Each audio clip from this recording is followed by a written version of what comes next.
Yo, yo, yo, what's going on? My friends, my people, what's going on in the hood? How's everybody doing? Welcome. Man, I hope you guys are all having a fantastic day. Guys, give me just a quick heads up. Let me know if the audio's okay, if you guys are good to go, that things are coming in properly. And we're going to get this party started and have a lot of fun today. Let me know if that audio is coming in okay. And also, if you guys don't mind, let me know like where you guys are all coming in from. Let me know. If this is your first time in here, just give me a heads up and say, hey, my first time. And let me know like where you're coming in from. That way I know to kind of tailor what we do to some of you new guys too, because, I have my students, they've been with me a long time. Sometimes I breeze through some things and focus on other things, but we'll definitely change that around depending on who's in here. So guys, first of all, John, what's going on? How you doing? Garrett, what's going on? Man, so many of you guys. Scott Goodwin, what's going on? Man, so many of you guys in here. Kevin, how you doing? Patrick, good. Man, guys, it's an honor to see so many of you guys in here. Holy crap. Seriously. Chicago, Mark, good to see you, brother. Woo, hot damn.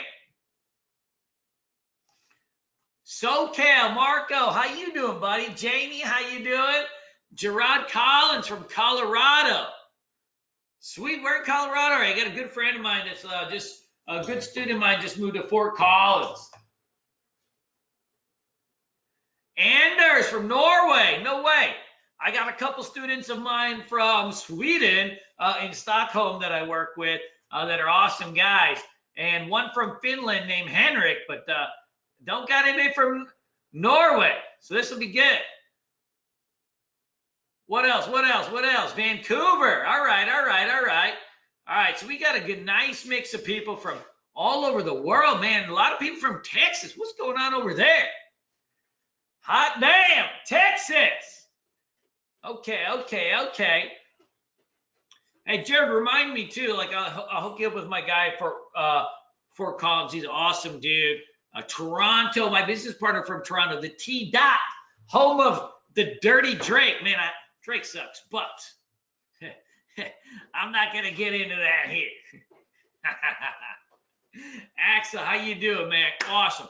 Well, let's get started, guys, because we got a lot to learn. And you know what? We'll chit-chat and we will chat with each other a little bit later towards the end and, make sure that I answer all your questions. So today, guys, and we've done webinars and everything, haven't we? I mean, we've been doing webinars since the beginning of time, since, well, you guys have known me, but I want to talk to you guys about what I think has just been a fun time in trading.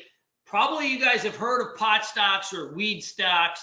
And so I want to talk to you guys about some of the trading setups and strategies that we've been using to trade these things effectively the last couple months. But more important than that, I think that the run in pot stocks really has nothing to do with pot stocks in terms of what we have to do for our learning. So momentum is brought up in the same ways. So the formula for momentum has X, Y, A, B, C, D. And right now it's showing up in these pot stocks. And so, we use our strategies in pot stocks. But in a few months, those same things will show up in the next thing. It could be Chinese stocks. It could be IPOs. It could be solar stocks. It could be oil and gas. You never know, right? But the strategies that we're using right now, it, Shannon, but the strategies that we're using right now, we're going to be able to use them in any type of system or run in the markets that you see. And so I think it's going to be an awesome webinar because, my guess is on a short-term basis that the pot stocks look, when I planned this webinar a week ago, they look so juicy but then they all doubled and tripled the last couple days. All the fun's been taken out. So now we got to wait for them to pull back, and then we'll play them again. But there's going to be some other things that show up that we're going to be able to use these strategies on. So let's talk a little bit about our agenda, and then we're going to get right into what we do. So first thing is first, day one, we'll give a little introduction, right? We're going to talk about indicators and time frames that I like to trade on. So some of you guys are going to be day traders. Some of you guys are going to be swing traders, which means you're going to be trading stocks for multiple days. There's two different types of traders, and sometimes we do both. But depending on your job situation, some people can sit in front of the computer all day and they can day trade. They can take 20 cents, 50 cents, $1 here, there, and they trade all day. But that's not going to work for a lot of people because they have that three-letter word, J-O-B, right? We have a job, somebody's paying you. Hopefully you guys are doing some work. And so you can't sit in front of the computer all day. So you're going to have to learn some swing trading strategies that are going to be really, really important, right? And so we're going to touch on both of them so that you guys have one effective strategy to use for swing trading and one for day trading. And then tomorrow we'll loop in and do both. Josh, are you in today? Guys, hold on here.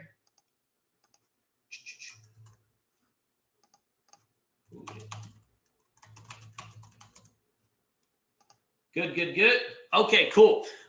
So if you see anybody messaging you on the GoToWebinar, that's my guy, Josh. He works with me. He actually used to be one of my students. He's a young man. He's 21 years old. He trades too. He's awesome. So, if you have any questions that during the middle of the webinar that are just like about where something is, Josh is going to be the guy to really, just get you with the quick answers. So we're going to talk about indicators and time frames. We're going to talk about how to find the right pot stocks, but more importantly than damn pot stocks, because you know what, right? Stoners are stoners, right?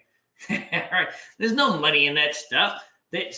What we're going to do is use pot as a template on how to find big runners and other stocks, right? And so that's going to be something that's really important. And then we'll talk about the day trading, swing trading, analyzing the sectors, and then of course we'll do some trade reviews on some trading strategies that I've been using to make money on these bad boys. Day number 2, morning routine for scanning for these day trades. So guys, make sure that you come tomorrow too. We'll talk more about how the heck we actually find the different names that we want to trade. I use software. We use scanners to actually find this stuff, and it's pretty cool. But beyond even that, if you don't have any of that crazy software, I have some free tools and some lists I can give you that will work for you, and you'll be good to go. And we'll talk a little bit about scanning routine, and then of course future outlook for cannabis sector, and then how to trade the strategy to other hot sectors. And then of course we'll make the twist for third quarter earnings play. So pot is hot right now because it's a sector momentum. But what's going to be the sector momentum going forward into the next sector, right? So like we've had in the last year, right? Sometimes there's shippers, sometimes there's IPOs, then it's pot. They're always flipping. When you think about the stock market, think of it as like a hot potato. Money flows from one sector to the next, to the next, to the next.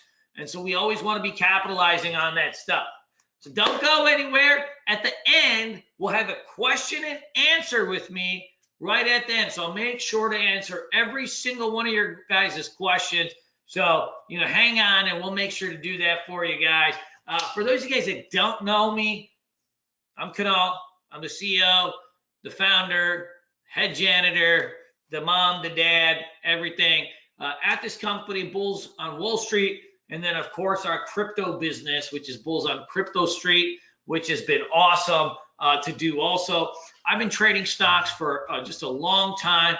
You guys will see me all over the YouTubes and stuff like that because I speak all over the world on not just stocks, but entrepreneurship, cryptocurrency. I've been everywhere from Tokyo to London.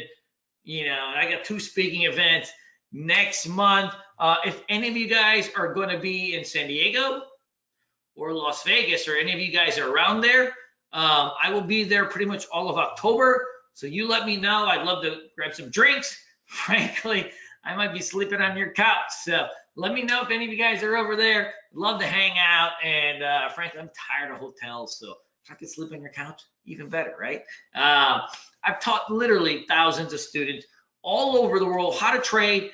And I trade live in front of my students. So one of the reasons I have so many good students, and they always come into this class, is not just about webinars in class. See, when you do webinar, I have slides, right?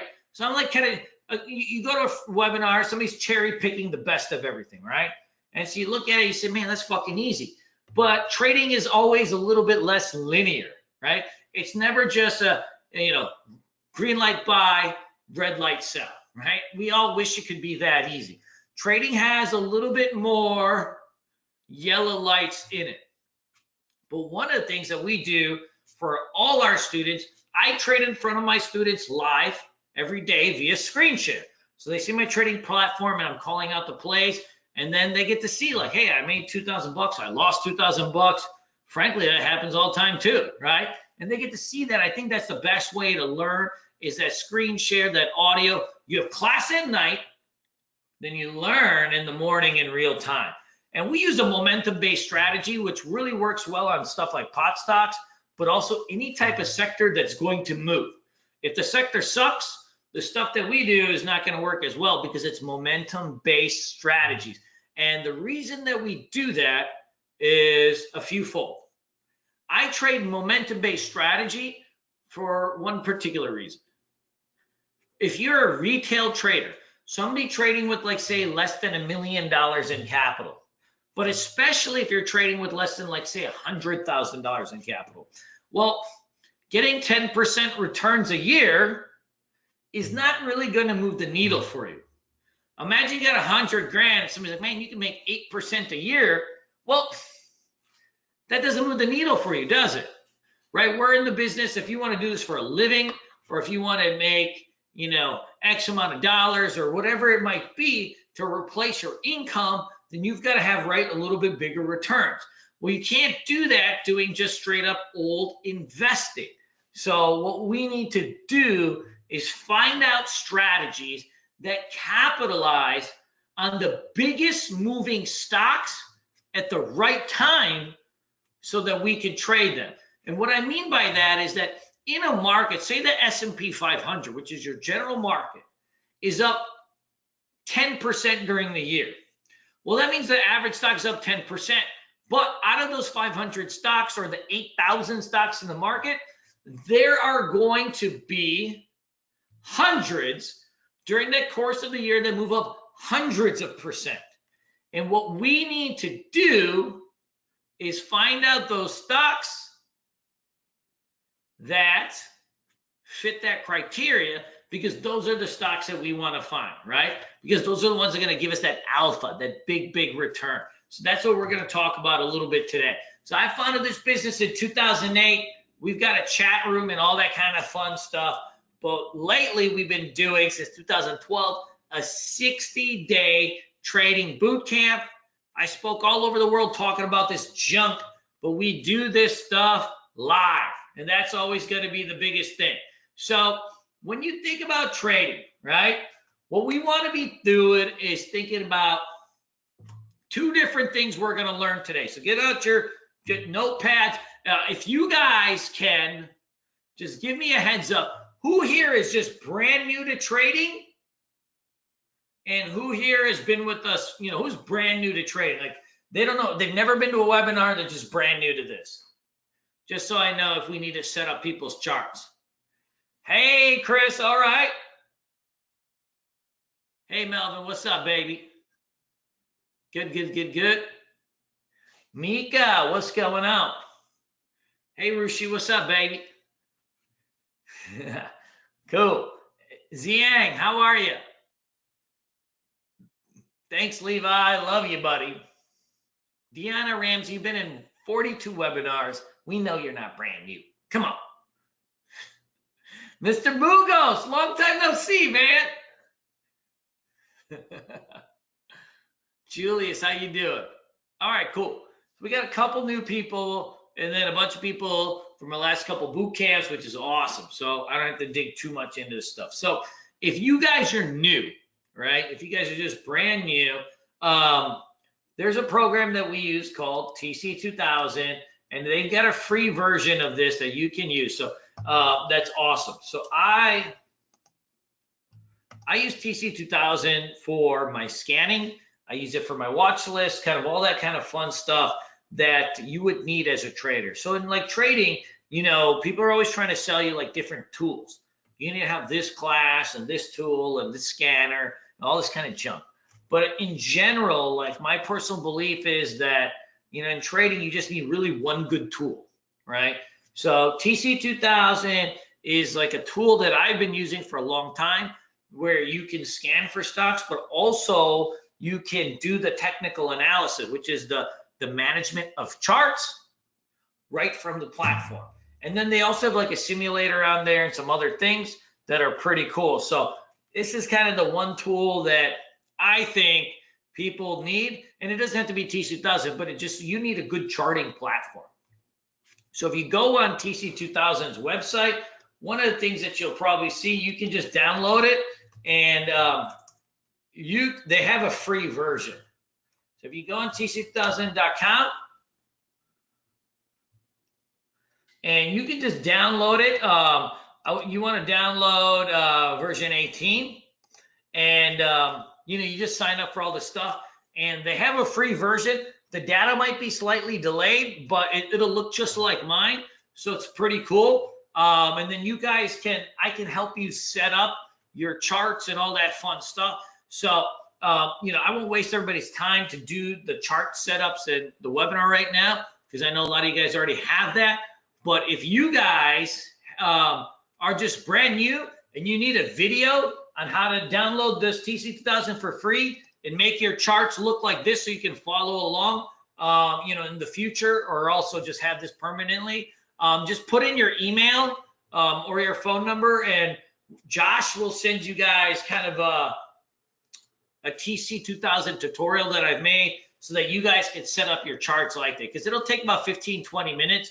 But once you do it, it's awesome, and that'll help you follow along and stuff like that in the future. So yeah, if you don't have any charting and you need to know what indicators I'm using and kind of all that fun stuff, just put in your name, your phone number, and I'll make sure to get you out just a free video, and we'll set up your charts so that you can do that. But beyond that, let's talk a little bit about just different stuff that we do. So one thing I'll do, so we just have kind of a quick tutorial for those of you guys that already have the TC2000 or just starting to download it right now. We want to do a few different things, all right? So let's just set up the charts real quick for those of you guys that are kind of playing around with it right now. So if you go in here, say you do something like this. So like you have like a basic chart that kind of comes up like this. Good, good. Hey, Aileen, how you doing? Good, good, good, good, good. So what we want to be doing is once you're in the TC2000, what we want to do is we want to start editing this thing. So click this button over here. So first, type in the ticker. So I would just type in CGC because that's a ticker we've been trading all the time. We're doing pot stocks right now. And so type in that ticker and just follow along.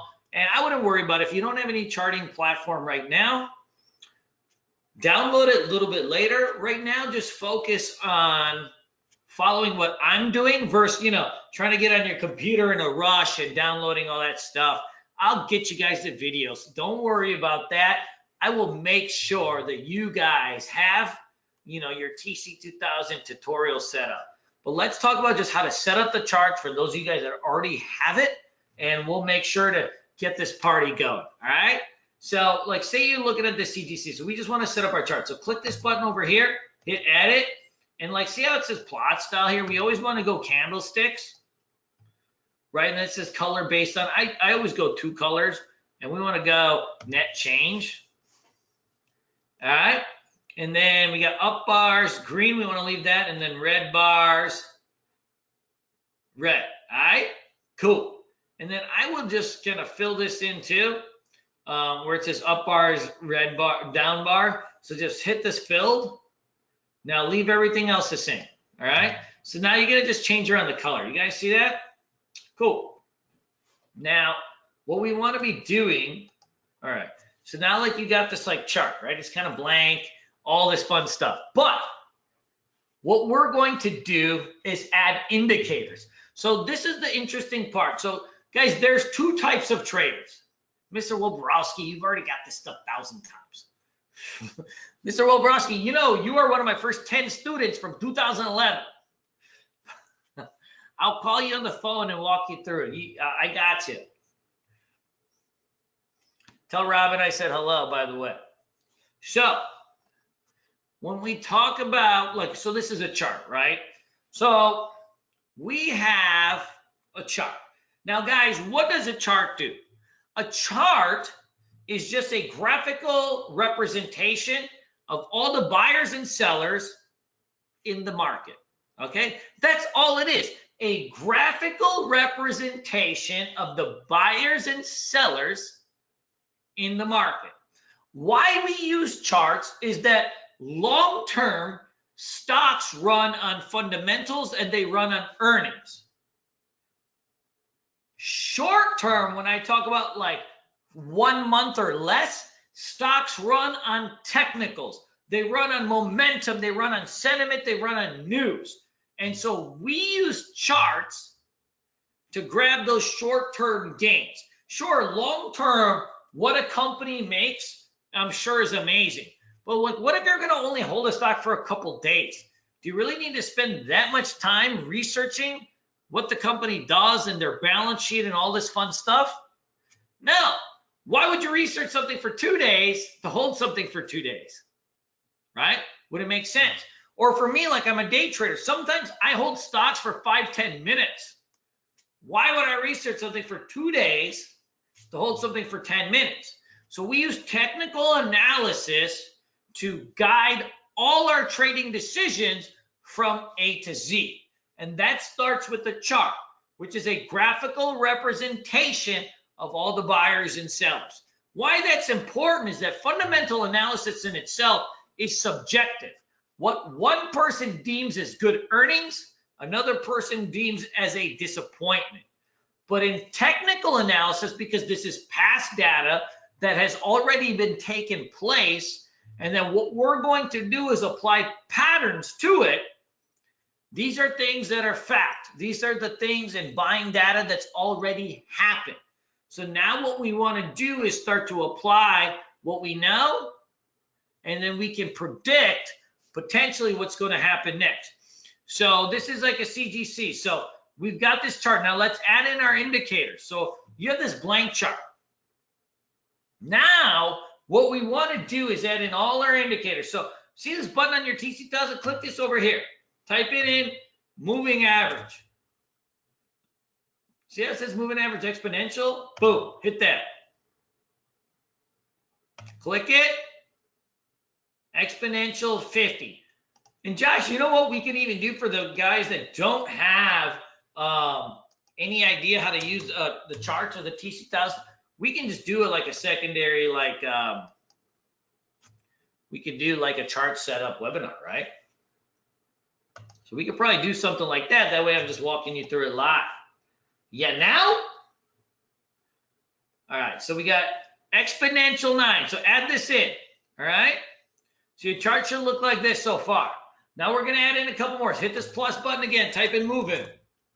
All right? Now hit this button here where it says simple. Type that in. Change the color, though. So hit this button here where it says moving average 50. Hit it. Add it. We don't want that color. That yellow's nasty, right? Let's get a nice purple. Woo! Is that a purple or a fuchsia? Thinking that's almost like a magenta, all right? Now click this again, edit it, make this a 20. Oh yeah. There we go. Good. So we got 9 and a 20. Now click this thing again. We got only 2 more to add. Type in moving. See where it says simple, click it again. Add moving average simple 2.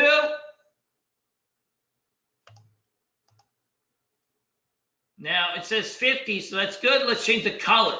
I want you to make this like an orange. Not like a straight up orange, but more like a burnt orange. All right? So now we're going to add that in. Cool. Now this thing's really shaping up. Now we got 1 more to add.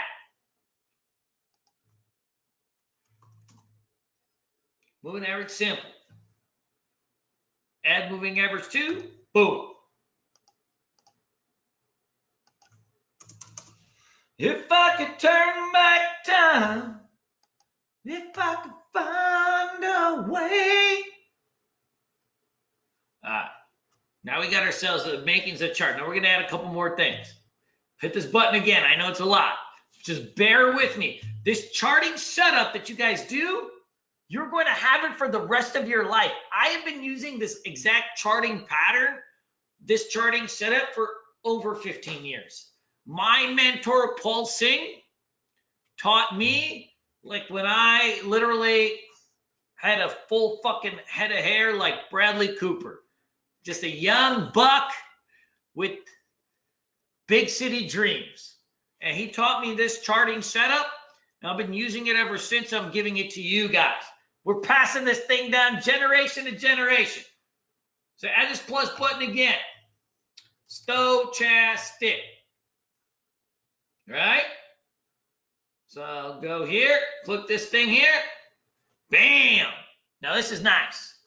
So see the stochastic now, this taking up too much space, right? So lower this. Make it like that. Now, see where it says stochastic 12, 3, 5 here? I want you to click this button here and edit it. All right? Move this to 5. All right, so 5, 3, that's good. Make sense so far? And then edit it here. And make this a 3. I know it's a lot. Is everybody following me so far? You guys with me? Remember, we got all damn night to get this stuff done. The only thing that's going to hold us back from getting this stuff done is when your wives tell you it's time to go to sleep. Or when your husbands tell you it's time to go to sleep. Otherwise, we got ourselves all night to get this done right. Everybody followed along so far. Just give me a yay or nay. Hey, Care Bear, we might address some pot stocks. We might not. You never know. Good. Ronnie, good. Yahoo, good. Donald, good. I don't like being bullied, Carrie. Yeah, Jason, you're typing the right zone. Good, good, good. You guys follow along. Carrie, I can give you all the best stocks in the world. You just fuck them up. First, you got to learn how to set up your charts. Then you got to learn how to trade. Then you take the vehicle that you want to trade with and you start to apply it. And that's when you get the perfect storm of awesomeness. Then you're like this Buddhist ninja Vikram God, right? Now you're really truly like a shred lord, a necromancer, right? So now we've got this stuff, right? Now we got to add one more indicator, Carrie. Care Bear. Carrie the Care Bear. All right, let's type in volume. Oh, yeah. I know they are. I'll believe you. But they're never going to be as good. No, just kidding. All right, good. Now we got these charts. Now, so this is your daily chart. Your daily chart, guys, if you're brand new to trading, is where you're looking at something on a big picture basis, all right? Where we're looking at something on a big picture basis. So like this right now, this CGC is showing us the price action of this particular stock on a 1 year time frame. So every single one of these candles represents a day. All right. And that's pretty cool. Every single one of these candles represents a day. Now, when you're day trading, you don't use this. This is a longer term chart that is meant for swing trading, which is when you're looking to do stuff that is like a longer term trade. I'm going to hold this thing for 3, 4, 5, 6, 7 days. All right. But when you want to day trade, what you want to do is kind of marry what you're seeing on this big picture, and then you start to go intraday to nail down your entries and exits. So that's just the nature of the beast. So what I like to do is have them both side by side, Eiffel Tower style.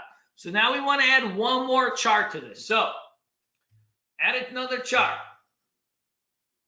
All right. So go to charts, add blank chart. All right. So it's going to look something like this.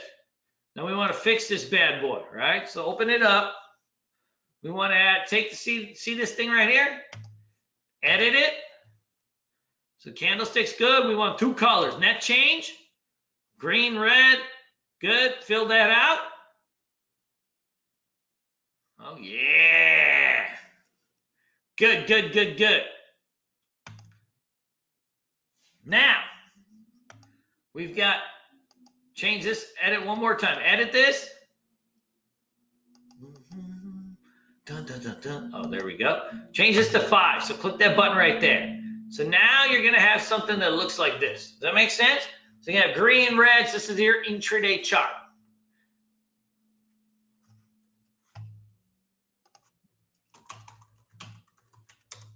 Good, good, good, good. So now what we want to do is add in our indicators. So these are the indicators for our intraday charts. So what I want you to do is hit this plus button and hit moving average. Hit this exponential moving average. See this right here? Boom. Click that. Add moving average too. And as always, so it's going to show up like this. Edit this bad boy. All right? Bam.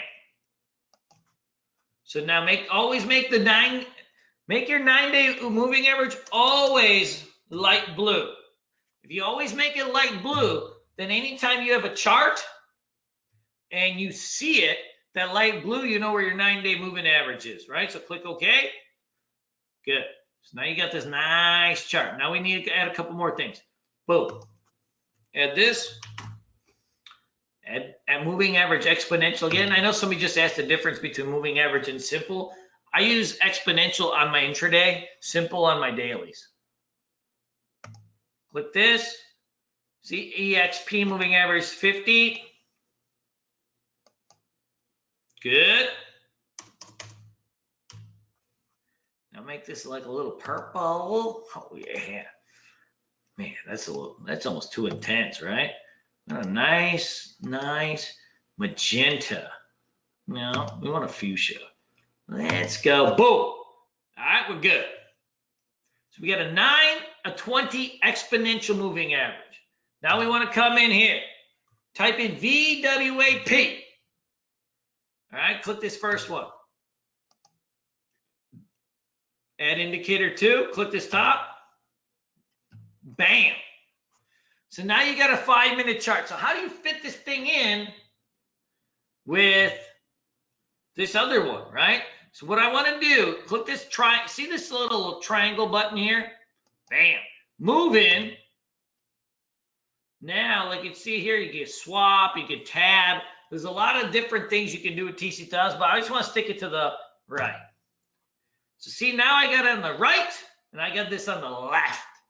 How hot is that? Right? So now you got your daily chart, which is your longer term chart. Then you got your intraday chart. Now for me, I like to kind of change around the color. So if you right click the chart, hit edit chart properties, you can go color grid life. I like to do a little gradient life, and you can come in and really have some fun. So I always make my background color black. And I kind of like that burnt orange. Woo! That's nice right there, right? All right. Hit edit chart properties. I got you, Phil. Gradient that. Keep it black. And then I go with that nice gray. Woo! Well, you got a nice grade. Nothing better than that. So now you got your daily chart, your intraday chart. Guys, this trading setup right here is what you will use essentially till the zombies come and take us down. Like, this is our go-to. This is what I use every day to trade, right? So now we're going to start talking about these pot stocks, but this is what I want you to have. On your daily charts, a 9, 20, 50, 200, with stochastics and volume. On your intraday, add in the volume too. And then kind of see this, like it's too much space for the volume. So go here and drag that down. Oh man, woo! That's nice, real nice, right? So now we've got daily, intraday. So we can get ready to start learning some trading. You guys gotta have this kind of setup.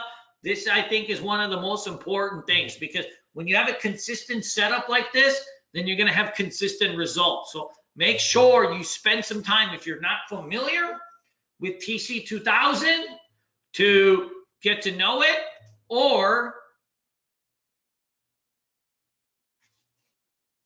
you're going to have to learn it. And you don't have to use TC2000. You can use Thinkorswim, FinViz, but this indicator kind of indicator barrage is kind of what we're going to use, all right? So now, when we talk about swing trading versus day trading, all traders must know how swing trading works, whether you choose to swing trade or not. It gives you a macro level overview of the market strength on stock strength. Daily and support levels always trump over intraday levels. Use this for confirmation areas. Now, day trading is what I focus on. For people looking to trade the first 30 minutes or the first hour of the market open.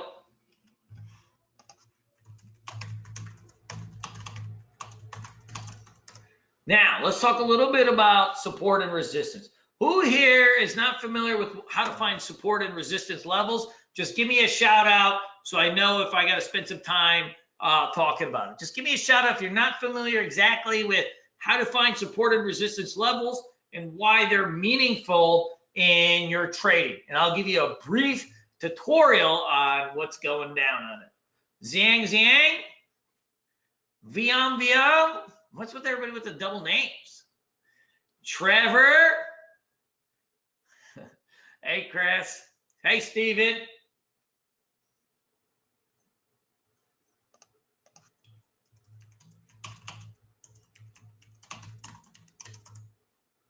Oh, yeah, Shang. Okay, it's not Zhang, it's Shang. Hey, Scott, it's 533. Good, good, good. All right, so some of you guys are going to need a little tutorial on support and resistance. That's okay. That's what I'm here for, right?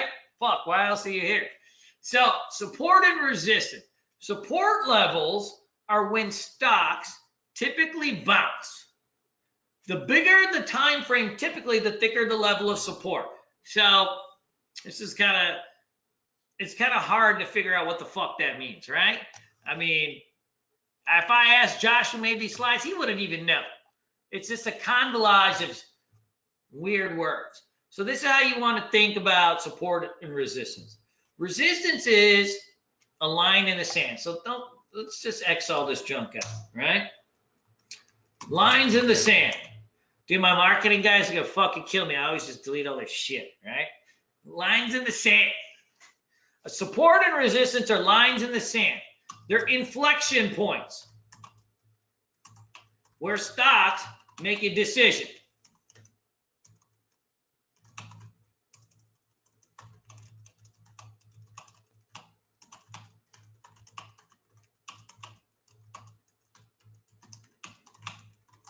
It's the moment of truth. Now, does that make more sense? No, it still doesn't.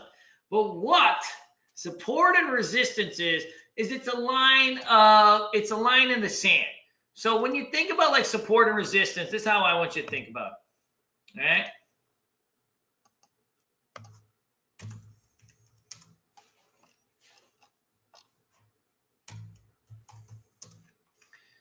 So this CGC, right? So this is the pot stock, Canopy Growth Corporation.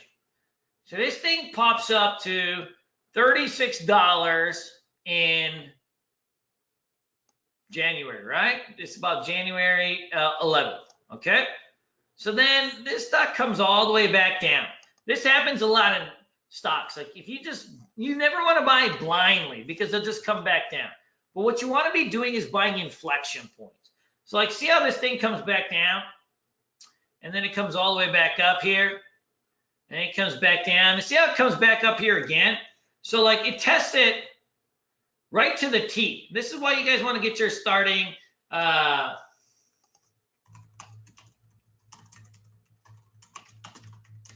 this is why you want to always be monitoring your charts. So like see, you got one test, two tests, right? So what do you have here? Notice how like when it came here, it came all the way back down, right? So it dropped in half. Then it came back up to 37, and then look what happened. It dropped like 50% again. So there's something at this 37 that's holding this stock down, right? There's something there that's holding it down. That's what resistance is. Now, we don't know what's holding it down. All we can do is measure levels to monitor where those things might happen. This is how you want to think about resistance. When you make a high, when you come back and test that high again, stocks are made up of people. People have memory. So what happens is when a stock gets back to an old level that it recently faded at, when it gets back to that level, people remember that's what happened last time. So then the stock fades back down again. Price has a memory. Why? Stocks in the stock market are made up of people, right? It's wild. And so you come back to that level and you just come back down. And you're like, fuck, what just happened? But what's going to happen is as you test a level, the more times you test a level, and that's what makes resistance, the more times you test a level, the weaker that level gets, but also the more powerful the move gets when you get over the level. So if there's, say, like 1 million sellers in this particular area, right? Well, when you come back and there's 1 million shares from people that bought up here, you come back and you test that level, you're soaking up shares of the people that just bought here. Because imagine, like, my dad does this all the time. Imagine you bought up here and it came all the way back down. When it comes back, what are the people from here saying? Oh man, I got my money back. I can finally sell. My dad does it all the time. My dad will be down on a stock. I'm like, Dad, you gonna sell that turn? He's like, yeah, when I get my money back, right? And so when the stock gets back to the level, all our parents are saying, oof, I got my money back. And so then the stock comes back down. But what happens is as you test a level more and more times, and you need 3 tests or more to be considered a breakout, then what happens is you test the level, then you come back and test the level. And so it's like a fucking pressure cooker sitting on top of a stock. You test it, and then you test it. But every time you test it, you make it weaker. You make it weaker, and so that makes the breakout more powerful. So you test it once, then you test it twice. And it's almost always the 3rd test or more, but almost always the 3rd test. When you get the 3rd test and you break over the resistance level, that's what's called a breakout. Most people, they buy 2nd test, or anytime something goes up, they just buy. But what you need to buy always, 1 test, 2 tests, 3 tests, and that's when it can go. Now the key and the signal for us to know that a stock is ready to go, it's ready to explode with the low risk opportunity, is we want to see into the 3rd test, we want to see the 9 EMA We want to see the 9 EMA rising right up into the breakout. Because what happens is, like, when you buy this as it breaks out, so how you would trade a breakout, you're going to buy as it finally breaks over this level. Your stop loss is going to be under the 9 EMA. So guys, what a stop loss is, for those of you guys that are new, a stop loss is just an order on your platform that says, if it goes below a certain area, to get me out of the trade. Doesn't matter the time of day, doesn't matter your work situation. It goes below this level, get me out. We're always about protecting risk. One of the things you'll notice about me and my students always is, even when we're not trading well, we never take big losses. My rule of thumb always that I tell my students is, you never want to take a loss big enough to ruin your day, right? You got stuff to do. You got parents, you got kids, right? You got school, got work, you got friends, girlfriends, boyfriends, whatever, right? You never want to take such a big loss in your trading that it screws up the rest of your day, right? The stuff that we work to live, or do we live to work? Whatever. But we never want to take a big enough loss where we want to be hiding in our rooms. I used to do that all the time. You know, when I was a new trader, I'd take too much risk. I'd take a huge loss of $5,000, $10,000, $15,000 sometimes. Man, you ain't gonna want to go out hang out with your family. You know what I do after I lose $5,000, $10,000, $15,000? A little Netflix, some cigarettes, some beers, some heavy masturbations, right? Some donuts, a little pizza party, Dawson's Creek, 90210, the 90s version, not that weird stuff that came out after, right? That's what we're looking for. That's what we do. And we never want to get in the point where we're just doing Netflix, cigarettes, and masturbation like every day. That'd be fucking wild. It'd be kind of fun too, but right? It would be wild. So we want to always be managing our risk in a way that it never screws up our day. So how do we manage our risk? When we play the breakout pattern, you gotta make sure that that 9 EMA is just curling right up under it, right? You want to do it right up under, because that's going to minimize your risk. You know where you put your stop loss in, and then you also know that the pattern is ready. So as this thing breaks out, you can buy, you set your stop under the 9 EMA, and now you're into this thing for a trade. So, you know, whether you're buying 100 shares or 1,000 shares, you're in this thing. You can buy it 37. Your stop loss is going to be right at the end of the day, maybe 35, 60, give or take. You're going to risk a buck or two. And now you're in this thing for the run, right? And that becomes really, really important. That's what makes support and resistance, guys. And it becomes just so important, you know, and that's the key to all trading. Like, a lot of people kind of don't understand like what's going on. Like, how do stocks explode randomly, right? How do some stocks just explode? And so trading is all about finding those support and resistance levels. So like, see, this stock is just like kind of cruising up, right? And this is what resistance is made of. And support is just the opposite of resistance. So like, see how this stock is cruising up. So it makes a high here, right? And then it comes back down. See how it tests that level again at 25. Comes back down. Test it again. Now, somebody tell me why, if you only need 3 tests of resistance, why did this stock not break out here? Does anybody know? Why did this stock not break out here? See that 9 EMA? Too far. We need to see that 9 EMA curls for the girls right up under, right? We call that right up under the kitchen. So we want to see that 9 EMA curling up. We want to see it coming into that breakout, right? And so it tests it again. It tests again, but now notice when it finally breaks out, notice what that 9 EMA is doing. Notice what that 9 EMA is doing. See how you get this 9 EMA curling up? Test, test, test, test, test, test, test, test, test. So finally that 9 EMA is curling up. You buy.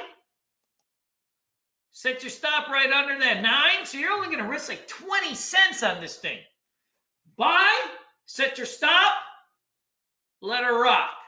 right? And that's what makes resistance. Resistance is essentially the lid on the stock that's holding it down. And it's up to us, Frodo Baggins, to come in and keep knocking on that thing. Test, test, test, test. And it's like a pressure cooker.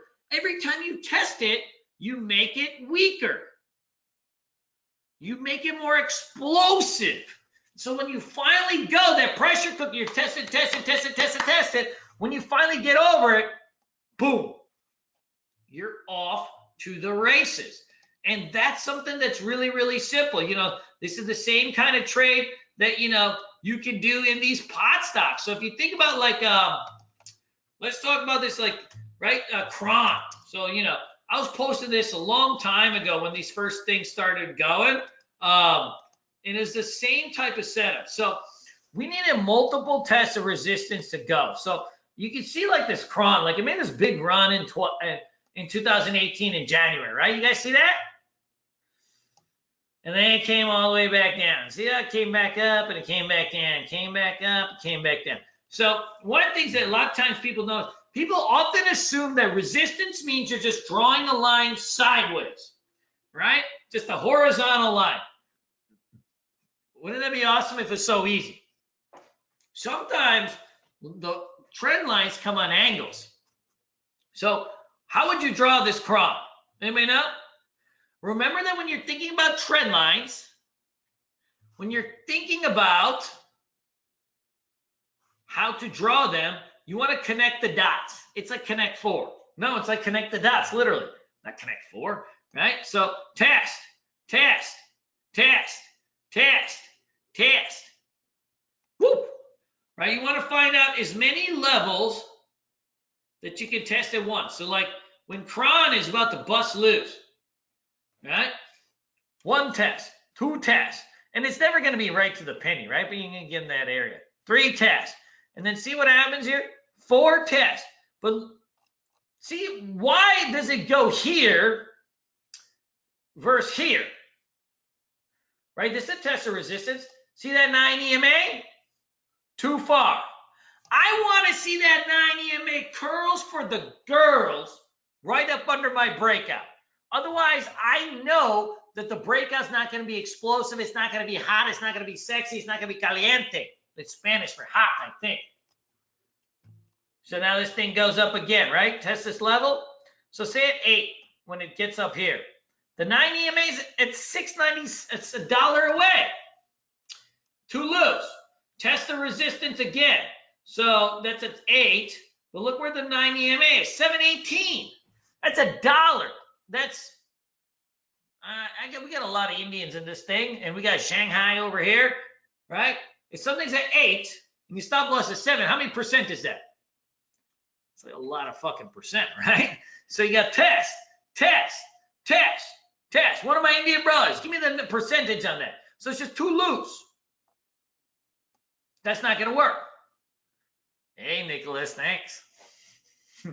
So now look. So then you keep going down right on the trend line. When it finally breaks, look what happens here. I got you, Ben Newton. When it finally breaks, we got the 9 EMA, curls for the girls.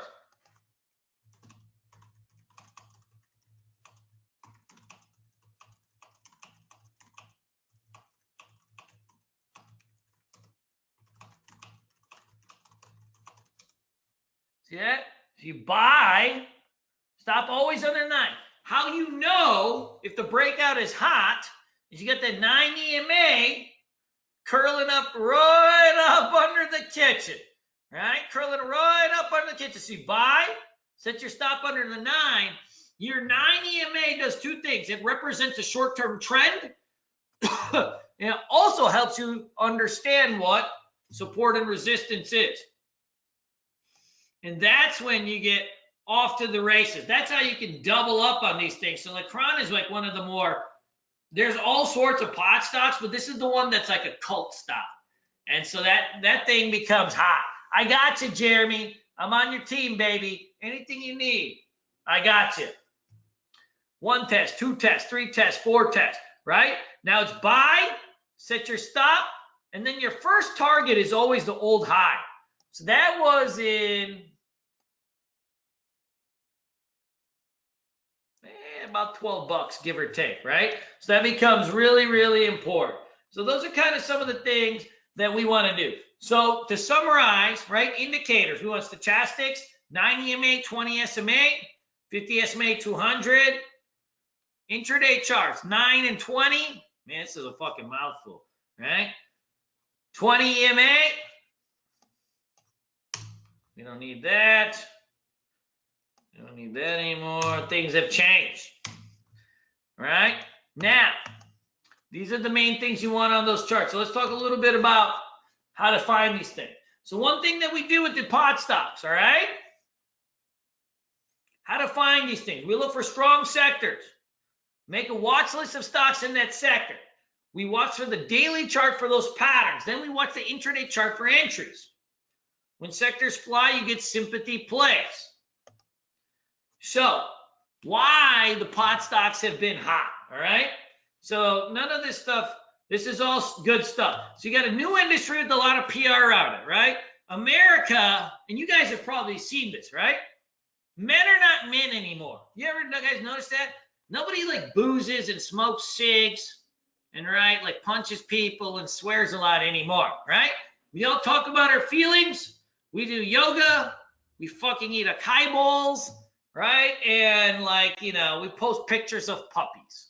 And along with all that stuff, people smoke a lot of weed, right? It really gets them into themselves. Now, me, no. I drink whiskey. I prefer a Marlboro Red. I like sports cars, mostly Porsches, and I even like women, right? So I'm like the anti-new age man. So, and I don't do any yoga, never. So that's the thing. So now pot is hot, right? Pot is hot right now because of all these things. This is the Instagramification of the world, right? Talk about your problems, smoke some pot, eat some acai bowls. Now you're good, right? So it's a new industry that's becoming legalized, so there's a lot of PR behind it. Now, I'm just kind of joking around, but like one of the things that's important to think about, like while I'm joking around, is that when you have a sector with a lot of PR, a lot of press behind it, it becomes important.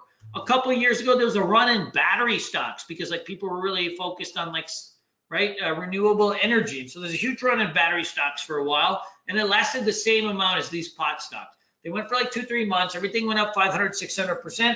Then they came crashing down.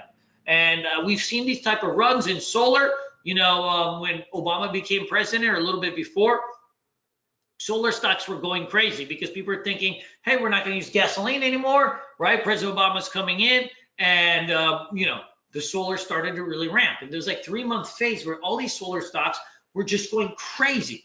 And we see these runs with shippers and so on and so forth. So the cool thing is when you get a new industry with a lot of PR, and it doesn't matter if it's, you know, weed or solar or whatever, it becomes huge. News events really can impact price. So even though we're technical traders, news trumps all technicals, meaning that even though we're technical traders, we always hunt for news, and then we apply our technical analysis to it, and then it becomes that perfect storm. Think about like what a perfect storm is, that amazing goodness, right? It's like if you took a cookie dough ice cream and then you put maple syrup on it, like that would be fucking amazing, right? This is a perfect storm. If you had Celine Dion and she married Donald Trump, right? To be like a perfect storm of amazingness, right? This majestic singer with the Trumpster. I mean, what could happen? It would be like this fireball, this fury going on. So there's perfect storms that happen. And that can happen in sector momentum too. If it's a new issue, like an IPO, then it can really run. So one of the things that happens, and this has been happening all year, is like these things like TLRY. One thing is like it's a new issue. Notice how it just went live in July. So it's an IPO. So like when an IPO, like something that's a new stock comes about, they can have some really huge gains because the stock is brand new, right? Now, like this TRY is a abnormally, I would say, but I would think IPO stocks have been in flavor all year. Now, have any of them gone from, $10 to $300 in a couple of weeks? No. This is maybe one of the better runs I've seen in quite some time, at least in the last, couple of years. But we've seen IPO stocks be hot all year. So there's that sector momentum that's coming in. Remember that when in bull markets like we have now, so like this is a bull market, right? We're in year 10 of the bull market. Any kind of like decent news that happens, all of the sudden, people start to pile in because they have nowhere else to put their money. And so you get really, really explosive stocks. And so that becomes huge. So when you think about let's talk about what makes a huge runner. What makes a huge runner? So what I mean by huge runner is stocks that move up 100% or more in short time. First thing you need, hot daily chart, meaning you need a pattern. All right. So what are like different patterns that you can trade? So we're going to learn a few. One could be a flat top breakout. One could be a pullback play. These are like daily charts. And there's a whole host of them. There's 10 or 15 daily charts you can really trade that are pretty good. Those are kind of the two main ones, either strength or weakness, right? So you need a hot daily chart. Number two, expanding volume. So what expanding volume means is, say a stock does 500,000 shares a day in volume, right? Say stock does 500,000 shares a day in volume. How you find the volume? Go in your TC2000, right? We made our charts here. One of the things that you'll see here is what? On the bottom, there's volume on your daily chart. When the volume, see like how the volume is dead here, guys? See like in August, the volume was really dead. So let me zoom in a little bit.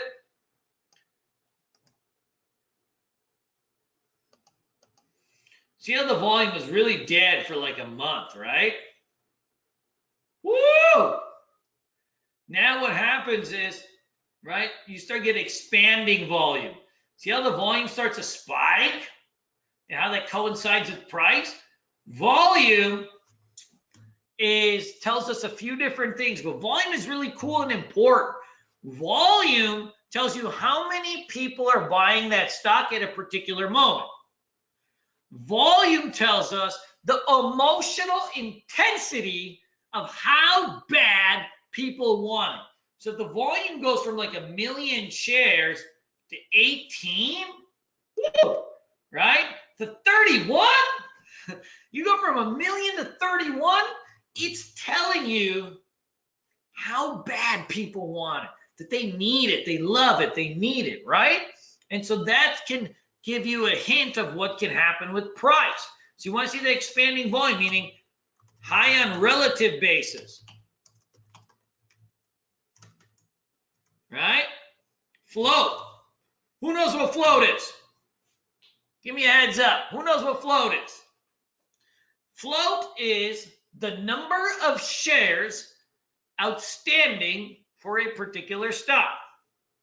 So the lower the float, circulated shares essentially. Great, Dan, Levi. So the number of shares, so like say you had Bank of America. Bank of America has 10 billion shares in float out. All right? So Bank of America, because it's got 10 billion shares, even if it does like a lot of volume, like some days it does 50 million, 51 million, out of 10 billion shares, it's only a small percentage of it, right? If you had 50 million shares of volume and it was a 1 billion share float, it'd be like 5% of it, right? Well, at 92 million, even at the 10 billion share float, you're talking about 1% of the float, right? 1%. So only 1% of the circulating shares that are out there in the stock market, because remember that every single stock doesn't have an infinite number of shares for people to buy. Imagine that everybody in the world wanted to buy 1,000 shares of Google at $500. Could they? No, because there's not an infinite number of sellers at 500. There might be 1,000 at 500 and 1,000 at 501 and 1,000 at 502, right? There's only sellers for every buyer. You need a seller. So when the float gets low, there's a limited amount of supply. So there's not sellers everywhere, but then when people want to buy it, when the volume comes in, that's how things get wild. So like Bank of America has a 10 billion share float. So it's average day, it moves like 30, 40 cents, give or take, right? GE is a good example. 8 billion share float. Every day, GE moves like 30, 40 cents, right? On average. It just never moves. So what? There's 8 billion shares available. So if Warren Buffett wanted to buy 1 billion shares of GE, could he really even budge the stock? Yeah, he might budge it temporarily, but it's just a small part of the outstanding float. So TLRY, the float on this bad boy, 16.2 million. Think about this, 16.2 million. Look at the volume. Y'all see that? And even yesterday, the volume is 20 million, but the float's 16. 16. So there's more volume than there are shares. That means that people, it's like an auction. People are bidding on top of each other, trying to get somebody to sell it to them. And so the price goes just bonkers because there's such a small amount of shares available, right? And that's how these things can go. So like when you see something like this, like see how it like broke at 240 today?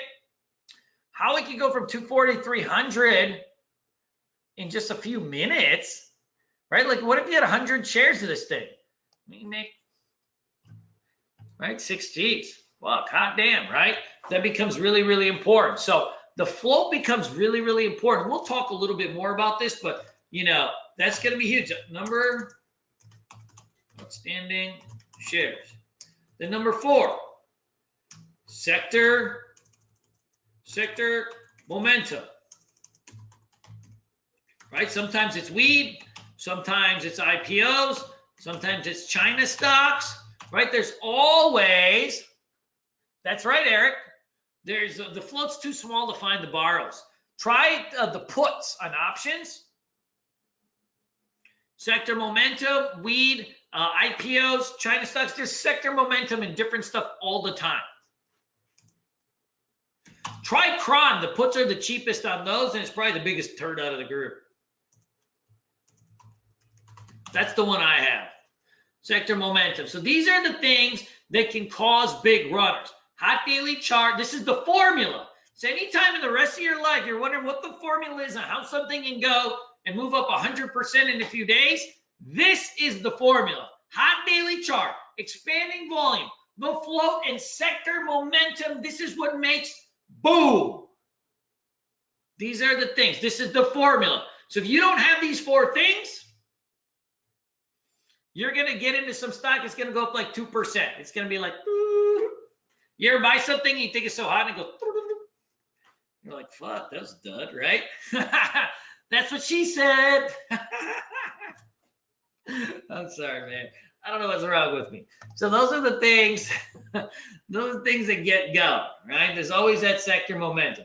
So let's talk a little bit about the setup. So there's different watch lists that you can make, but this is what I do. So whip out your TC2000, all right? And by the way, guys, if any of you guys are coming into our 60-day boot camp, our 60-day boot camp starts, I believe, on the 24th or the 25th. If anybody's coming in there, they need my layouts and my particular scans. As you can see, like I have like scans that I've been writing my whole life. If anybody's coming into this next boot camp and needs my layouts and my scans, just put in your email, your phone number. I'll make sure to get you the layouts tonight. Because on TC2000, like I can literally send you my layouts and my scans too. And what happens is it's kind of cool. Like you can just go in and like you just open up the files and then bam, like they're just on yours. And so it's kind of cool. So make sure you let me know. Like, I know a bunch of you, there's about 10 of you guys that are already coming into the next boot camp. So just give me your name, your phone number. I'll make sure tonight or tomorrow to send you the scans. That's going to be huge because, like, I've been spending my whole life making these scans and stuff like that. And frankly, look at all this pretty stuff I got going. So I'm going to show you how to use all this stuff, send you the scans, and then, of course, the layout. All this stuff is customizable. So I can just send you the layout to make yours look like mine. So it's kind of cool. So, yeah, let me know your name, your phone number, so on and so forth. So what I do on TC 2000, right? What I do on TC 2000 is good. Malcolm, I'll make sure I got your name, your number. I'll send you the scans and the layouts. Good to see you in the next boot camp for sure. So what I do on TC 2000, this is kind of fun. And when you hit watch list here, say you want to type in like silver, right? So you type in silver. You hit Morningstar Industries. What it will do is bring up all the stocks in that particular sector. So then, like, what you can do is match it with your chart. So, like, say I use these red charts. So, like, now you can go in and you got this list and you can go in and, right, look up all the silver stocks. If you wanted to do oil, gas, anything you want to think about in TC 2000,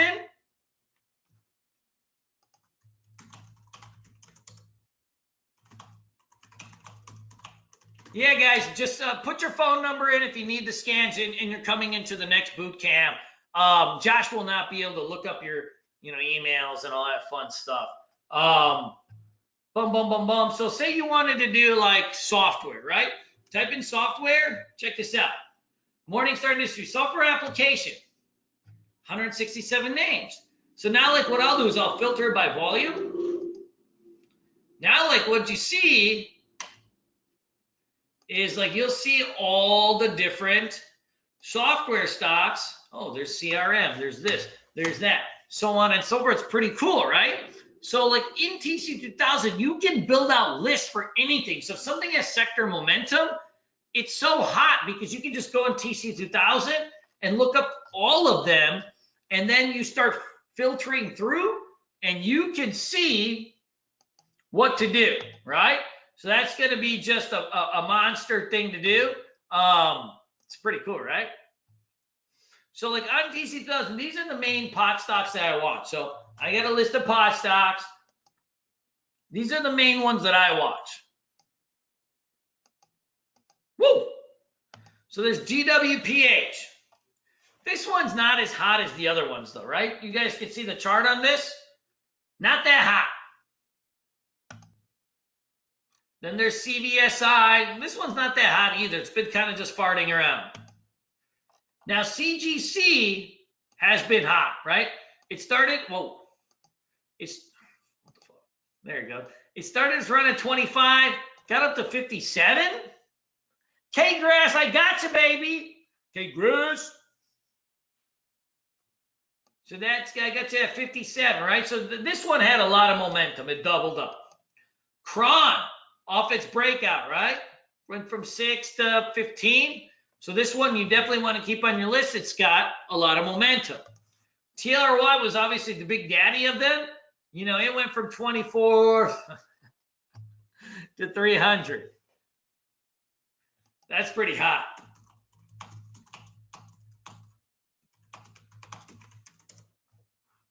NBEV. This thing was $1.50, ran up to 5. Write down these tickers too. All right, so keep this one on your list. So these are my kind of faves that I watch all the time.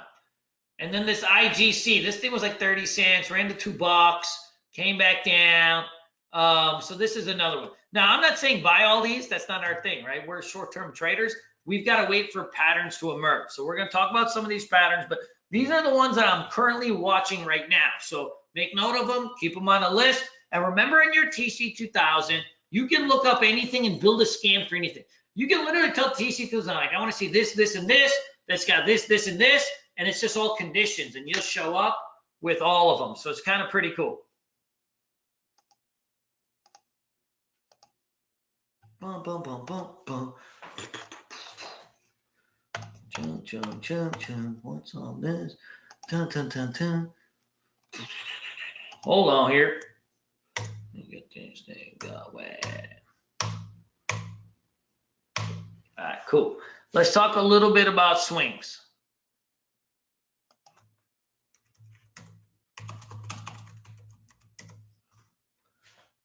Pullbacks to 9 EMAs, all right? So pullbacks to 9 EMAs are a good swing trading strategy. You don't do them often, right? So like you don't just buy something because it's the 9 EMA, but there's certain things that you want to see before you would do it. So like a swing trading setup is something that you're going to hold for multiple days. So what we're looking for when we do a swing trading setup is something that is low risk that we can hold for multiple days. So what we're looking for, guys, is a very, very specific pattern. Does anybody know why we trade patterns, by the way? Why do we trade patterns? Like, what is a pattern on a stock? So let me explain to you. In trading, why it's so difficult for most people, in trading, you have to make a decision of dozens of different variables, dozens, in a split second. And that's how a trading decision comes about. You have to literally analyze dozens of variables, maybe 40 or 50, before you can take a trade. But how can you do that in a split second? Right? We're not computers. Some of us aren't, right? Not all of us are, who knows? But how you do that, like in just a logical way, for us just normal people, is we use patterns. So what a pattern is, right? So we're going to learn different patterns. What a pattern is a list of conditions that must trigger before a trade is taken. It's a recipe for a trade, right? 2 pinches of this, 4 lows of this, 420 degrees of this. So it's a step-by-step instruction, a list of conditions, and so it gives you a certain look. And so when you have that certain look with that list of conditions, it's essentially stereotyping, right? It's just a stereotype. You're taking all those dozen variables and saying, boom, Indian people don't tip well, right? Sorry, that was just more of a shot at my own people, right? But that's what we're doing. That's what a pattern is, and that's how we compute this stuff really, really quickly. So we're going to learn a pullback to 9 EMA. This is a setup that I use all the time in momentum names. So a couple things we're looking for. I'm going to just give you some parameters, and then we'll talk about the trade. Orderly retracements. So we're talking about like low volume pullbacks to support, right? Lower volume on the pullback than the ramp up, always. We want to see our moving averages curling up as acting as support. And then we always want to have tight risk, meaning like if I risk $1 on a trade, I better damn well know that I'm going to make $2 or $3 or $4 on it. Because in the beginning, especially when you're new, you're going to probably bat like a 50% win ratio.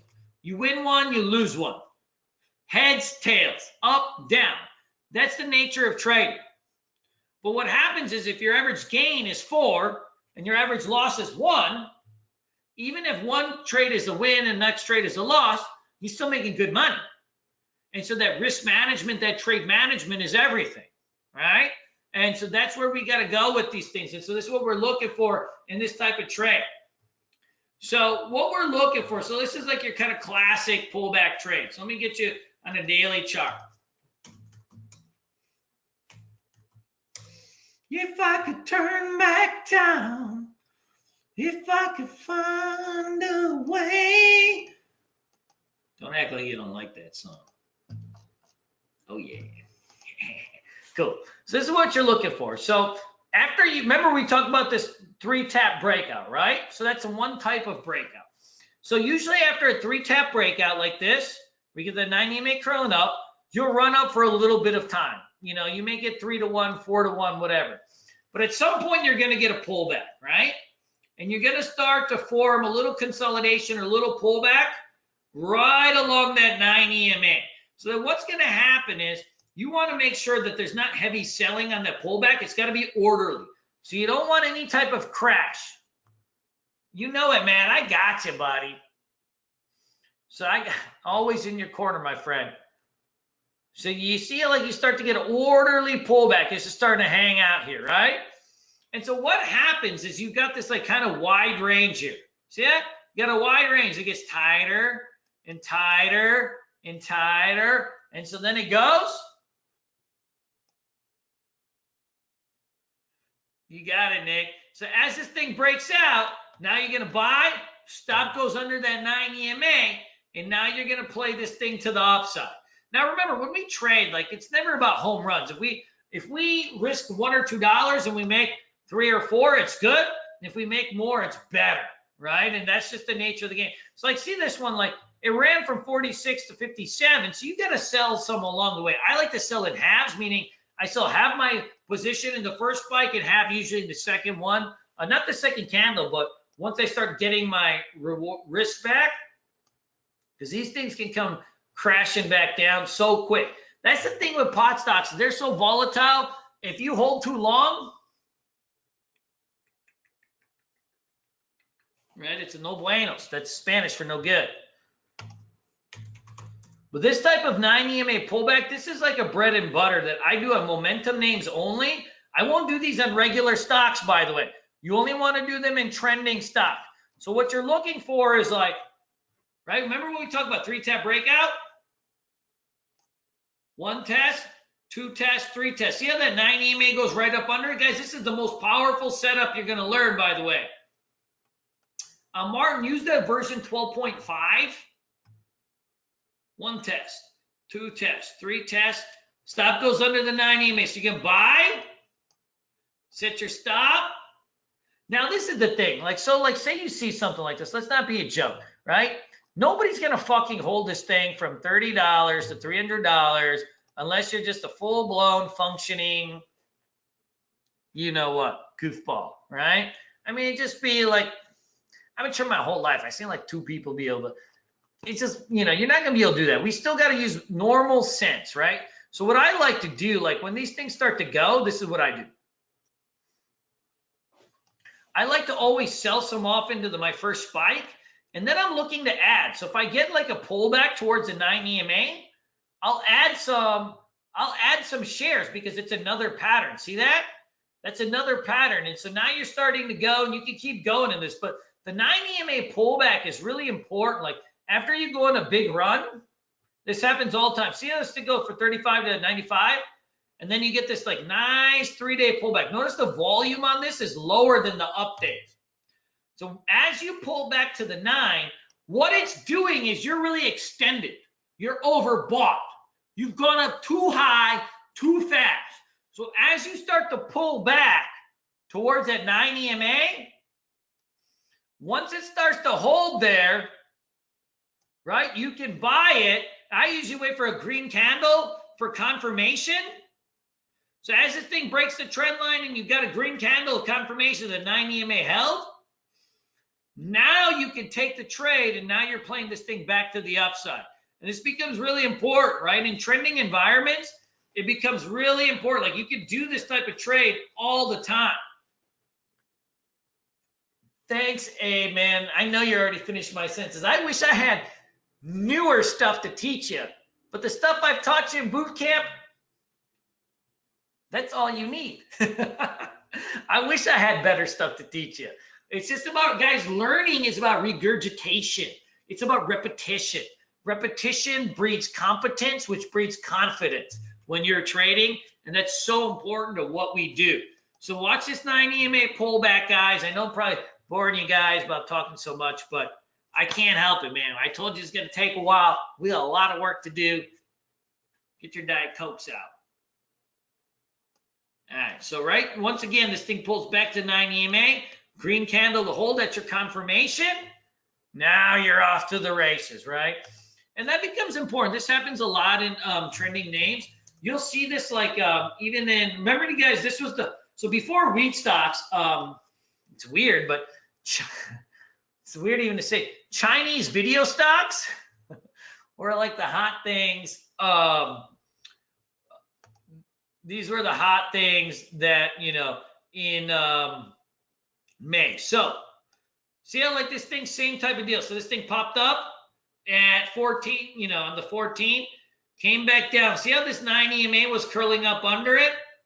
right? And then it was off to the races. And so like when it's trending and you get those pullbacks to the 9, see that? Like you can buy, set your stop, and like you're having these big, you can have these big moves because in a trending environment, that 9 EMA is, that's your friend right there, right? And look, once the stock tops out and gets too extended, you need deeper pullbacks.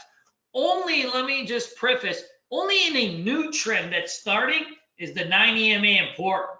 Once the stock has gone up, 400, 500%, right? It's going to be deeper pullbacks. That's just the nature of the game, right? So in the beginning, and the same thing happens in day trade. In the beginning, it's about the 9 EMA. Then later in the day or later in the trend, it's about different moving averages. So, I gotta, hey, Ben, I appreciate you staying up with me till 2:30, by the way.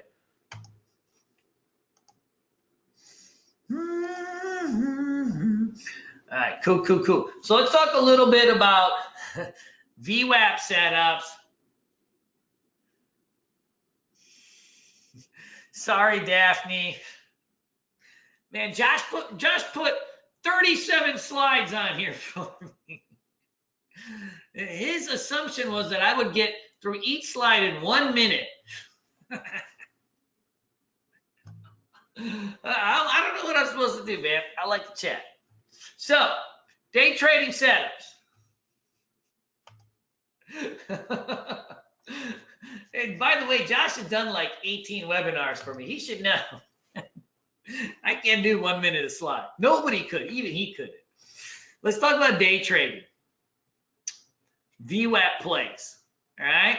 VWAP, guys, this is my favorite indicator. So just be mindful of this if you haven't been with us before and you don't understand what this is. The VWAP means volume weighted average price. What we use the VWAP for is the line in the sand for support and resistance intraday, right? Volume weighted average price means the line in the sand for support and resistance intraday. So how I use VWAP on pure momentum stocks, the VWAP, especially midday, becomes a bounce spot. So what we look for is strong bullish price action in the morning, then a retracement to the VWAP. Usually it's midday or later in the morning after that first hour. We buy on a green candle to hold. You set your stop under the VWAP with a half candle's worth of wiggle room. All right. And you can reverse this to the short side. So this is like your just kind of bread and butter. This is what we do just all the time. So let me get my little pan out. So like this is like remember on your TC2000, bring up your TC2000s. If you haven't downloaded it yet, download it, right? And for those of you guys coming into class on the 25th, put your name, your phone number in. I'm going to have Josh send you these layouts. You're going to want the layouts because I have like all different layouts so that you have like stuff that you can watch it on different computers and you can float these and do all sorts of fun shit. So on your TC2000, right, one of the things that you'll need, my anaconda don't want none unless you got buns, Hans. Sorry. That might be a little bit before a lot of people's time. So you got like this. What happens is this comes in after. I don't know what's wrong with me. This comes in. So usually you get a gap. So TRY gaps all the time. That's totally cool. So like after the gap, like you'll have like your kind of morning setups that you can take. But what we use VWAP is for midday. So that means after the first hour. So like what you can see is like as this thing starts to trend up, right? See how this thing goes to 140? And then it comes back. So like always my orange line is VWAP. So when you test the VWAP, I need to see a green candle to hold. You guys see that green candle to hold? When you see the green candle to hold, you can buy in this candle and put your stop right up under, all right?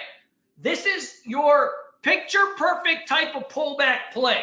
For those of you guys that want to play pullbacks, especially for those of you guys that don't like to trade the open because it's too fast, the midday VWAP pullback is your friend because it's slow, it's low risk, but it usually gets you in before the end of day breakout. So you get that midday VWAP pullback, you need that green candle hold. So you're going to buy in this candle as it's forming, put a stop right up under it, and now you're into this thing for a day trade to the upside.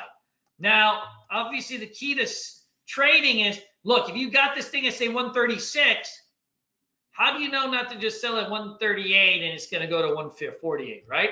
Well, that's always the catch to all trading.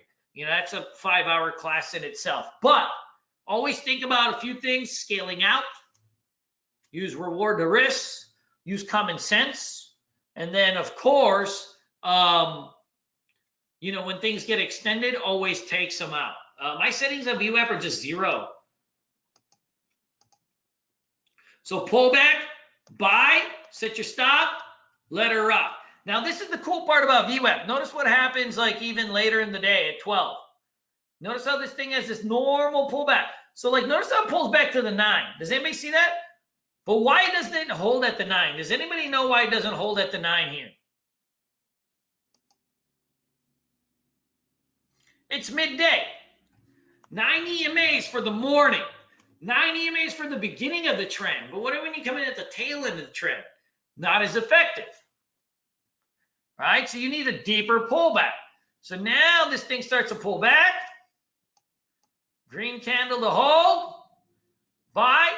Set your stop. Let her up. Right? And that's going to be one good way to get yourself into VWAP. Guys, I trade VWAP every single day for years and years and years. I've never had a day where I'm not trying to do a VWAP trade. Check out this cron trade. Cron starts to bust loose, right? Last couple of days. So notice how this thing on the 5-minute chart starts to really spark up. Now, I don't do 1-minute charts, guys, because 1-minute charts make me overtrade, right? It's the same thing. Like I got a buddy of mine, he says dairy gives him gas. Well, 1-minute trades make me, 1-minute charts make me overtrade, right? Everybody's got something. So now this thing, so I always use 5-minute charts. 1-minute charts is too wild for me. So this thing starts to cruise up.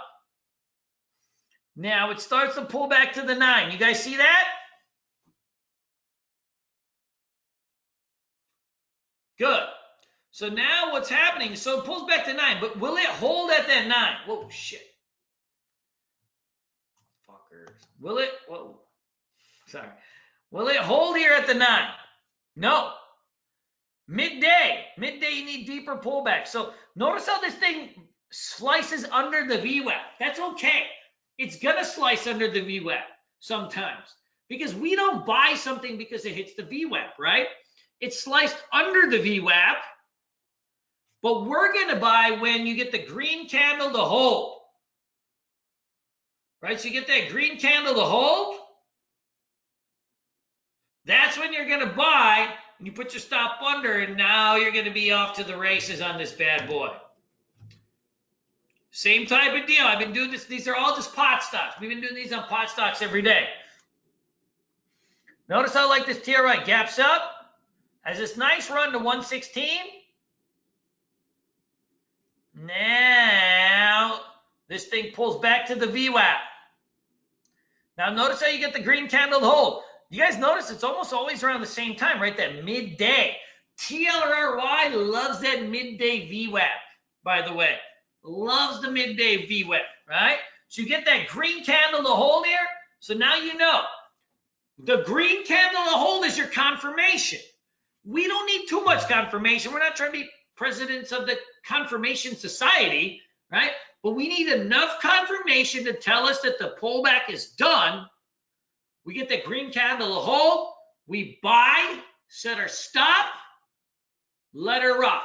First target is usually back to the high of day. Sell some off into there. And then if we third test this, we can re-add some and play the move. All right? Does that make sense so far, the VWAP? I know I'm going long-winded too, man. My guys are hitting me up like, you were supposed to be done 30 minutes ago. I can't help it. Everybody good? You following me? Y'all awake? Good. I got 19 more slides to go according to Josh's slide sheet. Deborah, good to have you. I know I'm getting past your bedtime for you East Coasters. All right, cool. Thank you, Eric.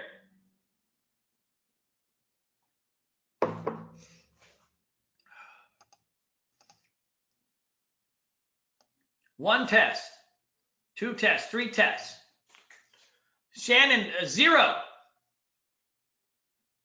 So on the daily chart, this thing is breaking out, right? So now what we want to do, right? At the open, notice what this thing does. What you got there? OR to the BB, right? So we got an ORB coming hot at the open, which is our favorite pattern to do right at the open, right? That's what we want to do. I want to see that pattern at the open. Now, if you get it at the open or you miss it at the open, it doesn't matter, right? What we want to be doing is waiting for that midday. That means after 10:30. If you miss that first push, it's okay. When I was new, I was always pissed. Like if I missed a move, I'd be like, fuck, I missed a move. But if you get it and you just wait a little bit, a stock will give you another opportunity. Midday, we love that VWAP, right? Especially on these pot stocks. So as this thing starts to pull back, can we buy here at the 9 EMA? Nope, right? You got to wait for a deeper pullback. Wait for that VWAP. All you need is that green candle to hold. That green candle to hold is your come to Jesus moment. That's what it's telling you. It's ready. It's ripe. It's delicious. It's ready for capital to be put in. Put that money in. Put your stop under. Buy, set your stop. Let her up. Good, Cam. Right? So you're going to buy here. And look, if this thing is trending up the 9, just keep holding it on, holding on to it. And guys, remember, day trading is about taking $1 here, $1 here, and then reload it. To be a successful day trader, there are no home runs. Take a couple bucks here, you take a chunk here, you take a chunk here. You want to risk small and then make multiple L of it. But I always have a theory when I'm day trading. You put $1 in my pocket, meaning 1 point. Give me $1, I put it in my pocket, right? I'm always looking for stocks where I can take a chunk, $1 at least, put that in my pocket. So what we covered today, indicators and time frames, how to find and which pot stocks to do. We learned one day, one swing. We're going to learn some more patterns tomorrow, by the way. So be excited. I'm just touching on some of the fun stuff I like to do. Hopefully you guys will start using them tomorrow, but we're going to learn a few more tomorrow. Analyzing sectors, and then, of course, we talk about some trades we've been taking. Remember, guys, that 95%, and I would even say maybe higher than that, blow up their trading accounts. You guys have probably heard the horror stories of people blowing up their trading accounts. Why? Number one is, yes, if you threw me into space engineering, I'd fail too. If you put me into the restaurant business, I would fail too. You put me into a retail business, I'd probably fail too. I'd blow up my account and all these things if I just went in blind. But with proper education, proper mentorship, the numbers change, right? Yes, most traders blow up their account because they're not properly educated and they don't have the proper mentorship. And what I mean by proper mentorship, there's a lot of mentors, a lot of classes out there, but try to find somebody that's as involved as you. So if you give me 5 hours, if you're going to do 5 hours a week, then I should be able to give you 5 hours a week, right? You give 10 hours a week, so I should be able to give you 10 hours a week, right? That's what real mentorship is. Can you get the guy on the fucking phone? Can you get him on a FaceTime? Can you call somebody after a bad day? That's what changes the ratios around. The other things that happen is poor risk management, right? You get greedy. You don't take profits when you're supposed to. I did that today. I was up $1,500 on a trade, and I let it turn negative. Why? I was greedy. Sometimes I do that, but 1 out of 100 trades, but I still do it sometimes. It's a human psychology. One of the things that we spend a lot of time in our class about is that human psychology of why we screw up. And guess what? It's not because we have mommy and daddy issues, right? I know we all go to Hooters, we hear the same stories, but it's not true. We all have control over our destinies. Bad timing, the entries and exits. Of course, the trading at psychology. Poor preparation is really a huge part of it. You know, you should be preparing more before the market opens than you are trading. When you're trading, you're just hitting a few buttons, right? It takes 5 seconds, 5 seconds, 5 seconds. But the real money is made in the preparation before the market opens. You know, one of the things I do with my guys, we get on the tube every day, 45 minutes before the market opens. I work with my mentorship group. I get them ready for the day. We talk about the plays. Really important. That preparation breeds confidence. When I prepared for everything, every angle possible, that's when I'm confident, right? Confidence comes from competence. See what I'm saying? Exactly, right? And so the preparation is huge. You know, we spend so much of our boot camp going over these areas beyond just the trading patterns, because these are the things that are the next level. Sure, you have your textbook knowledge, but how do we apply it in real world situations? How do we take our mental performance from good to great, from great to legendary, right? How do we fine tune our brains to be on the hunt, on the attack every single day? You know, that's going to be important. So emotional influence equals blown up account. Keep it simple. We make sure to teach you guys how to do game plans, but more important than that, you know, even when you don't know how to do game plan, I trade in front of my students every day. See all that stuff? We're in your chat room. I'm in screen share every day, trading in front of my students so that they have a game plan, so they can learn the game plan as they're learning. I'm showing them how to do it. That's going to be really, really important, guys. If you guys ever want to talk to any of our customers, you let me know, because I've got literally thousands of them, and they've all, you're not going to hear too many bad things about me. Well, you will hear a couple bad things about me, of course, but they're never from customers. They're mostly from old disgruntled neighbors from Meads Middle School, where I dominated some people in basketball and they can't get over it. Man, when you're that hot and you're just a kid, people remember. So remember this. So we have a couple different things that we do. A few people have asked me, you know, beyond our boot camp, you know, do you do any one-on-one mentorships? We just work with people one-on-one. I do. I've got a 6-month mentorship program where I do strategy sessions every morning with the people. Then I do group sessions on Sundays where I work with the students every single day, where, you know, we have a Slack community where I'm chatting with them during the trading day. And then I do like one-on-one sessions every week just with them. It's a Skype thing. And then, you know, they come to my house for a while. They can stay. I've got one of my guys, Johnny Pasca. He's about to stay with me for literally 3 fucking weeks. So that could be one type of class that you guys can take. If that's something you want or interested in, of course, I've got some spots open for my one-on-one mentorship program. Type in your phone number or type in mentorship if that's something you want somebody to give you a call on. Man, I've had some pretty good success with that stuff, and you have daily access, but also real-time access to me at pretty much all times.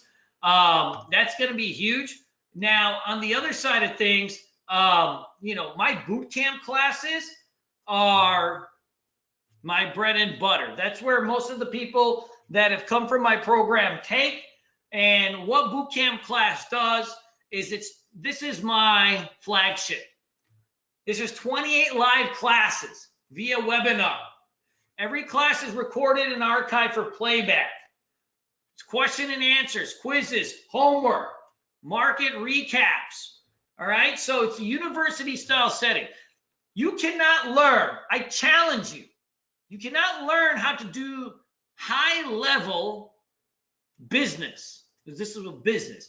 You cannot learn high level business from watching some of these damn DVDs, right? You need engaged classes, mentorship, right?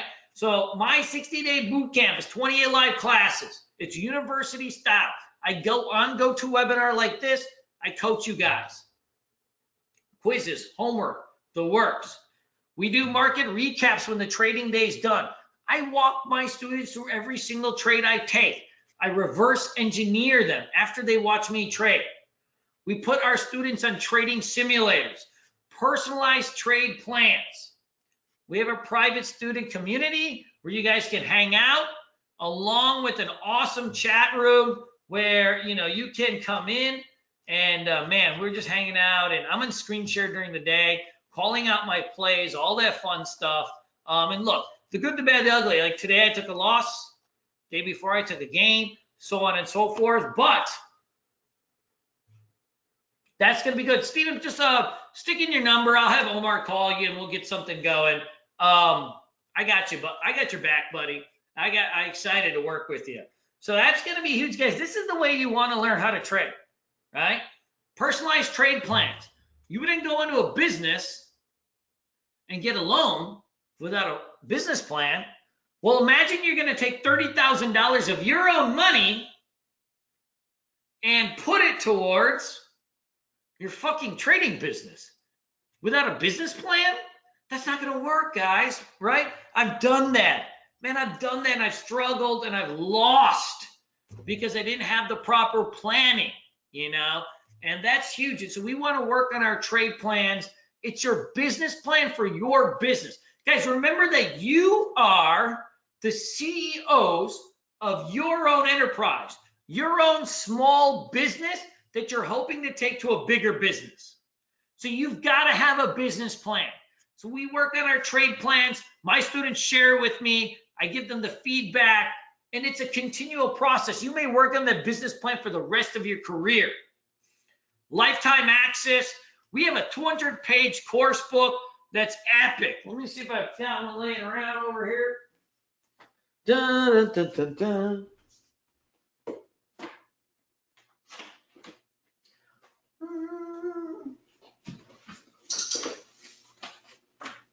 Oh, yeah. I got a course book. This thing is hot. And this one's a little faded because this is our original. I've had this thing for like a decade. And I've been updating it. So recently, probably about a year ago, I updated them with all the new charts, new things, new mental toughness stuff, the mental side of stuff that I'm working on. Even in our boot camp, I'm going to have in this personal boot camp, guys, my business coach, Ben Newman, and man, he's going to be doing some mental toughness webinars for, man, he's going to be doing, he's going to be doing a mental toughness webinar for you guys. Ben has been my business coach for years and years, and Ben's going to come in and, man, he coaches Carson Wentz, and he's been coaching me, and he's going to come in and coach you guys too on the mental toughness of what it takes to be great. And so that was cool. Like Ben was just on ESPN, and he put in like one first text message Carson Wentz get after he had his knee surgery was Ben Newman, who's my business coach.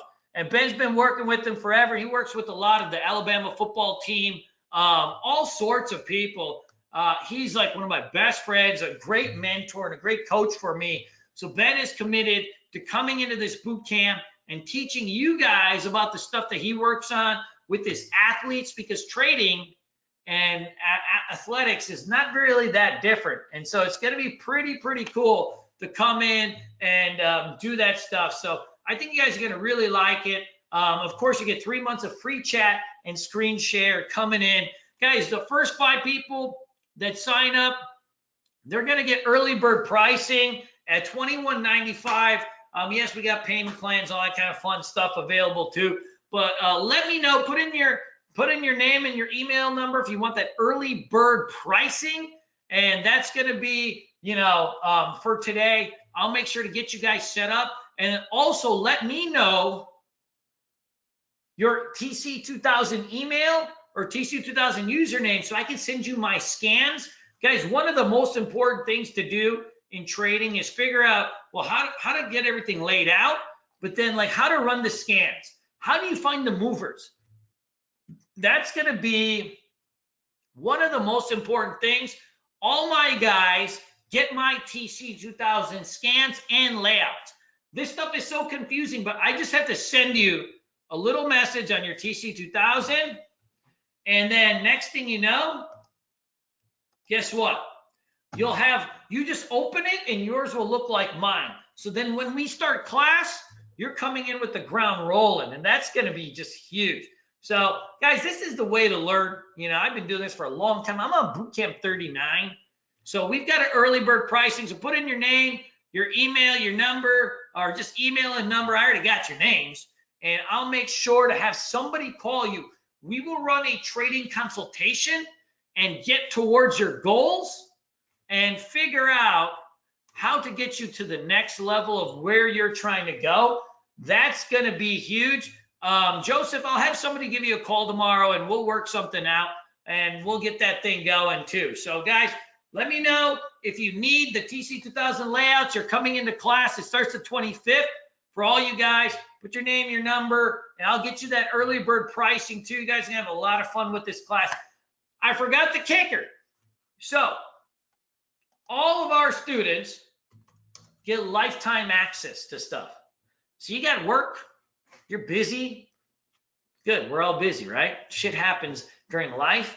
We have a bootcamp module page where everything is situated. Your registration links, your quizzes, your old videos, market recaps, all your resources, and you get lifetime access to the videos, but also taking class again.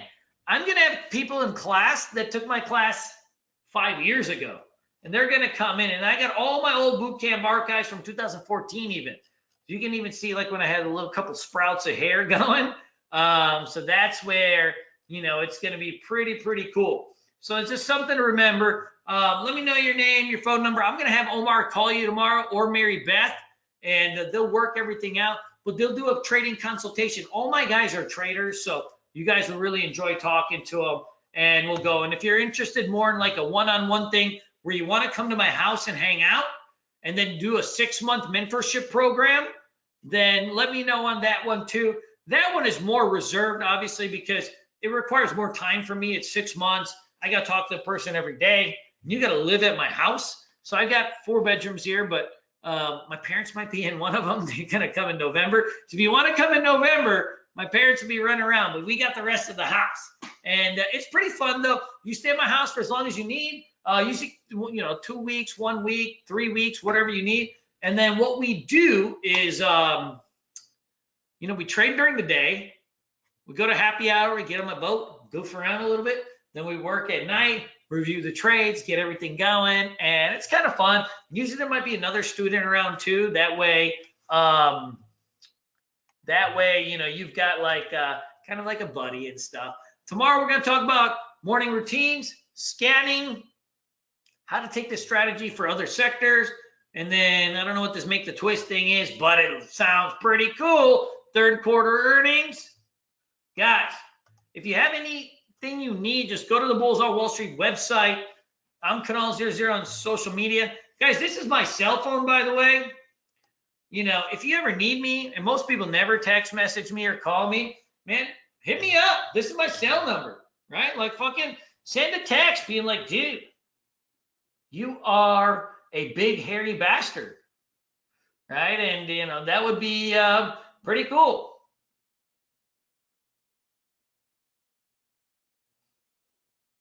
No text messages yet. This is messed up. You know what? I'm gonna stop giving this out anymore. Now I'm just messing. Guys, this is my email. So you want to hit me up. let me know. And let's open this thing up to some questions and see what's going on. If you asked like a question like an hour ago or 2 hours ago, I probably missed it. So just re-ask if you don't mind.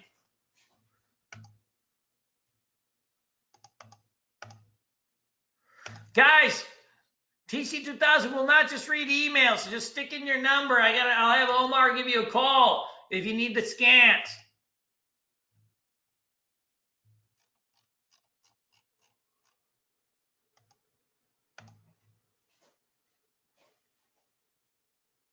Oh, go back one slide. Yeah. I'm sorry, Steven.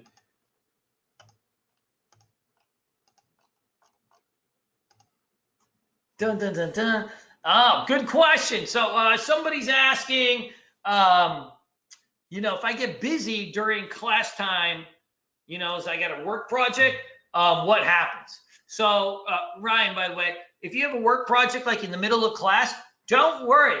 Our classes go for infinite, meaning like I'm always in class and you can retake class. So like if life gets in the way, take care of your family, take care of your job, right? And you can watch the recordings. You can call me on my cell. I'll answer all your questions. And then, dude, you just come back into the next class too. But no matter what, like I'll always get you caught up. That's going to be the thing. Guys, when you think about mentorship, and if anybody's guys have ever thought about mentorship, if you can't get your mentor on the phone, he's not a mentor, he's just a vendor, right? He's a 1099 buddy of yours, right? The key is always like when you're in jam, can you get somebody on the phone? So that's going to be also important. Mr.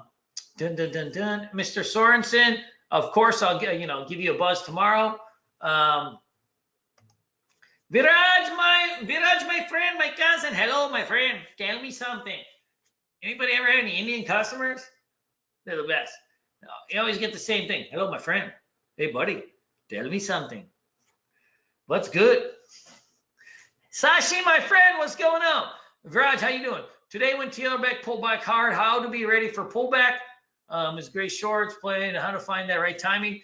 Viraj, good. So Viraj is asking essentially, how do you know like when something's going to pull back, right? So Viraj, it's just about patterns. One thing to remember is like when you're trending, you're going to be really close to your 9 EMA. So Viraj, just give me a heads up if you see this. When you start to get so far from your 9 EMA, see like you can run up a lot and still just be hugging your 9 EMA.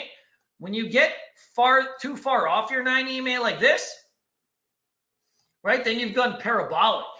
And so at that point, it's done, right? At that point, it's gonna be done. Cam, 9 EMA question mark. That's not a question. 9 EMA question mark means, I don't know. Steve, I got you, brother. I'm lucky to have you in class. Mikey, I'm lucky to have you in class. Ricky Rose, it would be an honor to have you in class. My friends, it's going to be fantastic. This class is going to be the best class in the history of the world. For the first time in American history, we're going to have an Indian person, not one of them Native American Indians, because, those guys, they're not even around anymore. But I'm talking about the other hairy Indians, the Indians from India, like Kunal Desai. He's a fantastic person. He's one of my 5-star generals. I love him. So farther you are from 90 away, you can also use Bollinger Bands, by the way.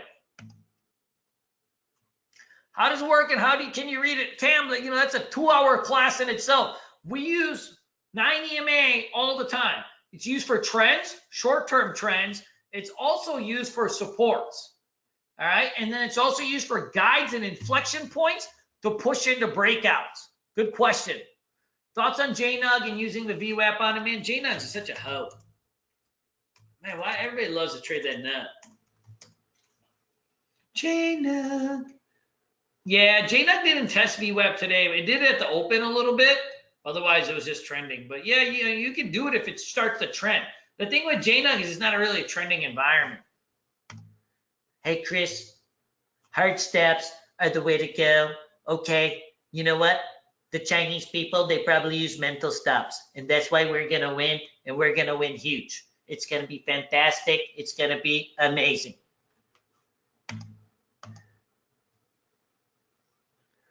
Angel, what's up, baby? Angel, man, you already took boot camp. Goofball. If you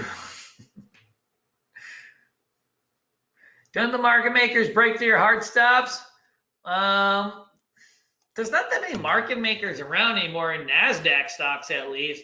You know, if you trade penny stocks, sure, but dude, market makers is a thing from the 80s. It's like an urban legend that traders say to like make themselves seem smart, like they know shit. It's not really the case. The other thing is everything's electronic anymore. There's not as many market makers around. The other thing is we will use stop losses at areas where it's not obvious. So like if you have an obvious area, then everybody's going to set your stop loss there. But if you use an inobvious area, then it's not going to get hit. Viraj, my friend. Hello.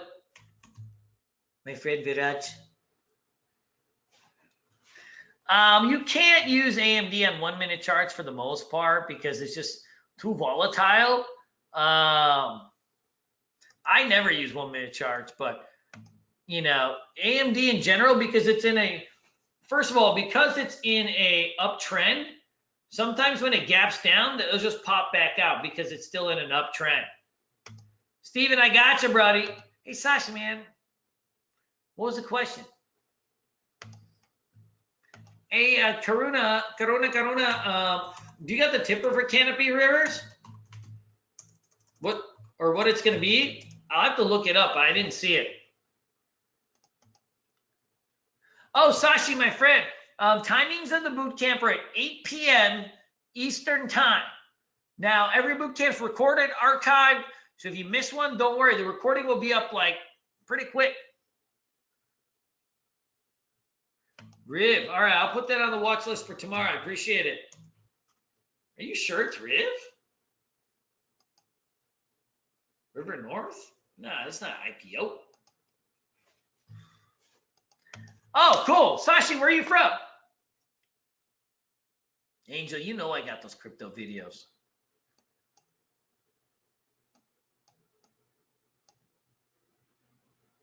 Hey, Chris, so no stop loss at even numbers? No. You know, use 10 cents under. Hey, Viraj, did that answer your question, the AMD, though? Like, it's in an uptrend, so, like, oftentimes it could dip, and you think it's hot, but then it's just going to hit support and then just bounce back.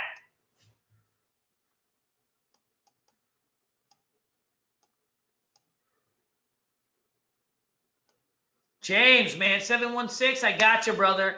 And by the way, if any of you guys need to talk to me personally on that boot camp, you let me know, man. I got you. You know what? I tried. Look, man, we played this Neo a little bit today. I hit this thing right here at 8. Sold this thing a little bit too early. So, you know, I think this is going to be on watch tomorrow, but it is really volatile. So just be careful. It's a day trading mechanism at this point. Harry, it's not a swing trade yet because it doesn't even have moving averages because it hasn't been open long enough. You know what I mean? They're fantastic people.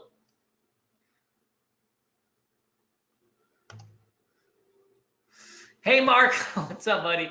Mark, good question. Mark's saying, if you were short bias on the stoners and yoga, what would be on the main entry points you look for? Good question. So a couple things that you're always looking. That was pretty good. A couple things you're always looking for. You know, you want to look for, like, when you think about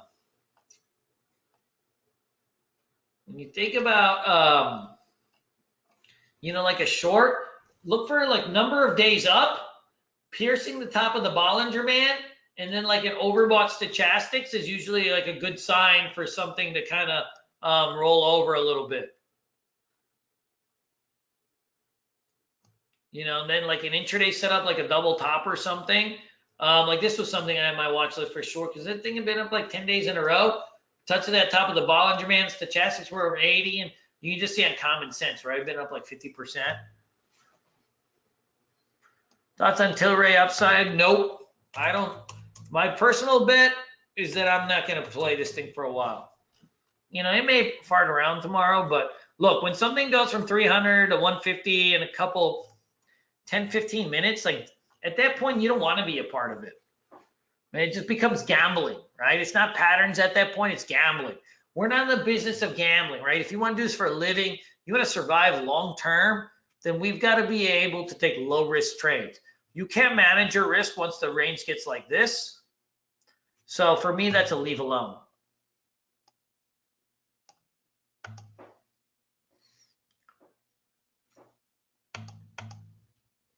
Hey, Chris, so I set my stop losses on my trading platform. You could do it right from the chart. Like if you do like a sell, you could do a sell TLRY, and you would do, you could do like a stop market or a stop limit. So you could do just a stop. And then what you would do is like you would put in like a price essentially, so you could say, okay, I'm going to put my stop loss at 223, right? And I'm just throwing a random number. So you got stop loss, you got 100 shares, and you put sell. Now you got a stop loss there. Does that make sense? So like you just have, it's just a sell order. So you're gonna hit sell, right? And then you go to stop, boom. I got you, Mark. And Chris, let me know if that made sense. Otherwise, we can dig at it a little bit more. Hey, Jose, good question. Guys, Jose's saying, like, how do you control your emotions when you're losing a trade? Isn't that tough? I mean, it's tough. Anytime you're losing in anything, that's fucking tough. Like, I think it is. It's natural when money's on the line to feel emotional, to feel like a little bit flustered. I find that my preparation helps me control my emotion. If I've prepared for every outcome that I need to prepare for, then I'm really confident. There's no emotions. The other thing is if you get in a trade, say you get a trade at $20 and then you put a stop loss at $19.50, you already know what you're going to lose, right? So there shouldn't be any emotion. Otherwise, you shouldn't have put your stop loss at $19.50, right? You control your risk. So like if you bought at 20 and you stop loss at $19.50 and you're immediately emotional, then you have too many shares or your stop loss is at the wrong place. And so you need to change that, right? So you can tighten it up or you can trade less shares. But you have total control over your risk. And so you have total control over your emotions. And then what will happen over time once you realize it's just a numbers game, that you're going to bat when you're good 6 out of 10, and you're going to have an average gain of $3, an average loss of $1. I'm just throwing the numbers. Once you have the statistics behind you, the data set, then you won't be emotional because you'll know your statistical analysis for each type of trade. For example, like if you ask one of my students, like a Henrik, or I got a great student of mine, an older guy, Mr. Craig, he's got statistics for everything. So if I ask him, Mr. Craig, like, how do you trade between 9:45 in the morning till 10 on this pattern? So it's only a 15-minute window. He'd be like, oh, I trade 64%. So like when you have a data set behind you, then you're able to not rule by emotions, but by numbers what should be happening. And then of course you always control your risk and you control your preparation.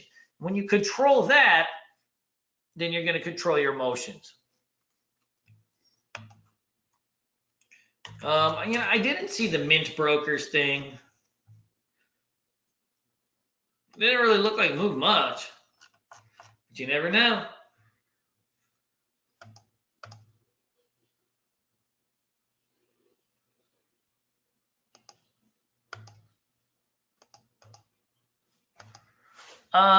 What broker do you use for day trading? Scott, so like we have our own hedge fund that I trade out of, that a few of our students trade out of, that pass their boot camps and stuff like that. So I trade out of there, so I have my own platform and all that stuff. There's some other good places out there also that do it, but there's some good brokers out there. There's Speed Trader and in what's it called, Interactive Brokers, and some of those places, Ameritrade, E-Trade. They're all good in their own ways. It just depends on kind of what type of fees you need, what type of products you need, what type of trading you're going to do also. But the key, I think, when you're day trading personally, is to get a per share broker so that the fees just don't eat you alive.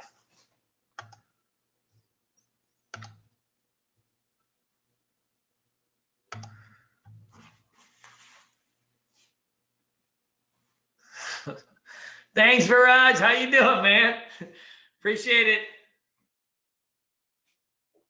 Hey, Chris, TC2000 has their own brokerage, and also they clear through Interactive Brokers.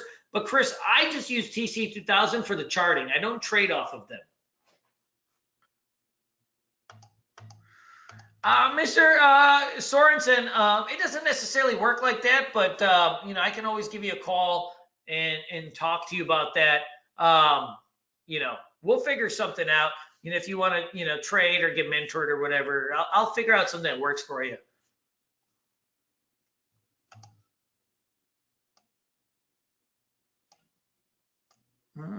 Anybody else? Any questions?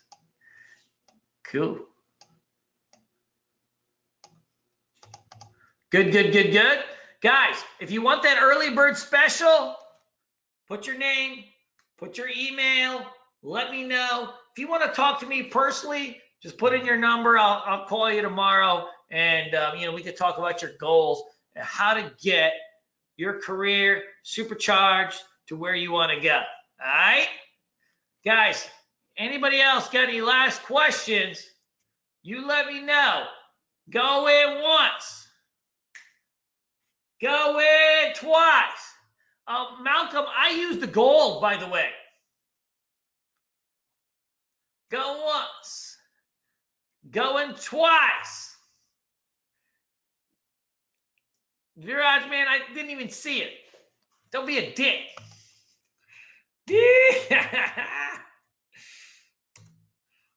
I don't know where it's going to go because you didn't tell me what you're looking at. Good. Yeah, guys, email me too, of course. I'll put in my name and my email in here, my Gmail account, of course. Hold on, I got you, buddies. I really appreciate you guys sitting here hearing my bullshit. How do you execute my trades? I got my own platform, Chris. We'll talk about some brokers and stuff tomorrow. I'll walk you through all that stuff. Malcolm, I got you, buddy.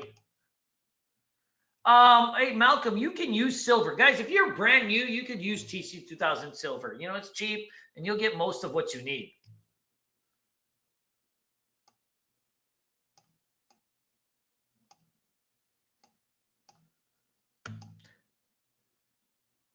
Good. Guys, I appreciate you guys sitting here and chatting and all that fun stuff. Man, park out 2-3 hours tomorrow, too. Let's have a kick-ass session. Get some sleep, get ready. Let's have some fun tomorrow. Bring in your questions. If I missed one of your questions, I didn't do it on purpose, so feel free to email or call me. I would never miss a question on purpose, all right? So that's just the nature of the game. Sometimes when you get hundreds of people in, they just come in so quick. And when you get like 50 Indians like Viraj and Sashi and these guys, they're just asking you rapid fire. Viraj, man, you're not listening, man. We just talked about swing trading. What the fuck? Do you not see these things? Swing, flag, breakout. Yeah, that's right, buddy. Brad just called me, man. We'll talk about it tomorrow. I got you, buddy.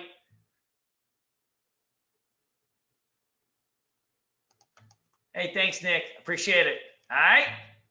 As always, I love you guys. Sasha, you hit me up too. We all stick together. Peace.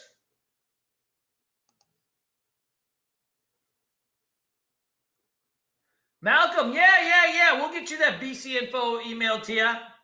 Josh will get it to you.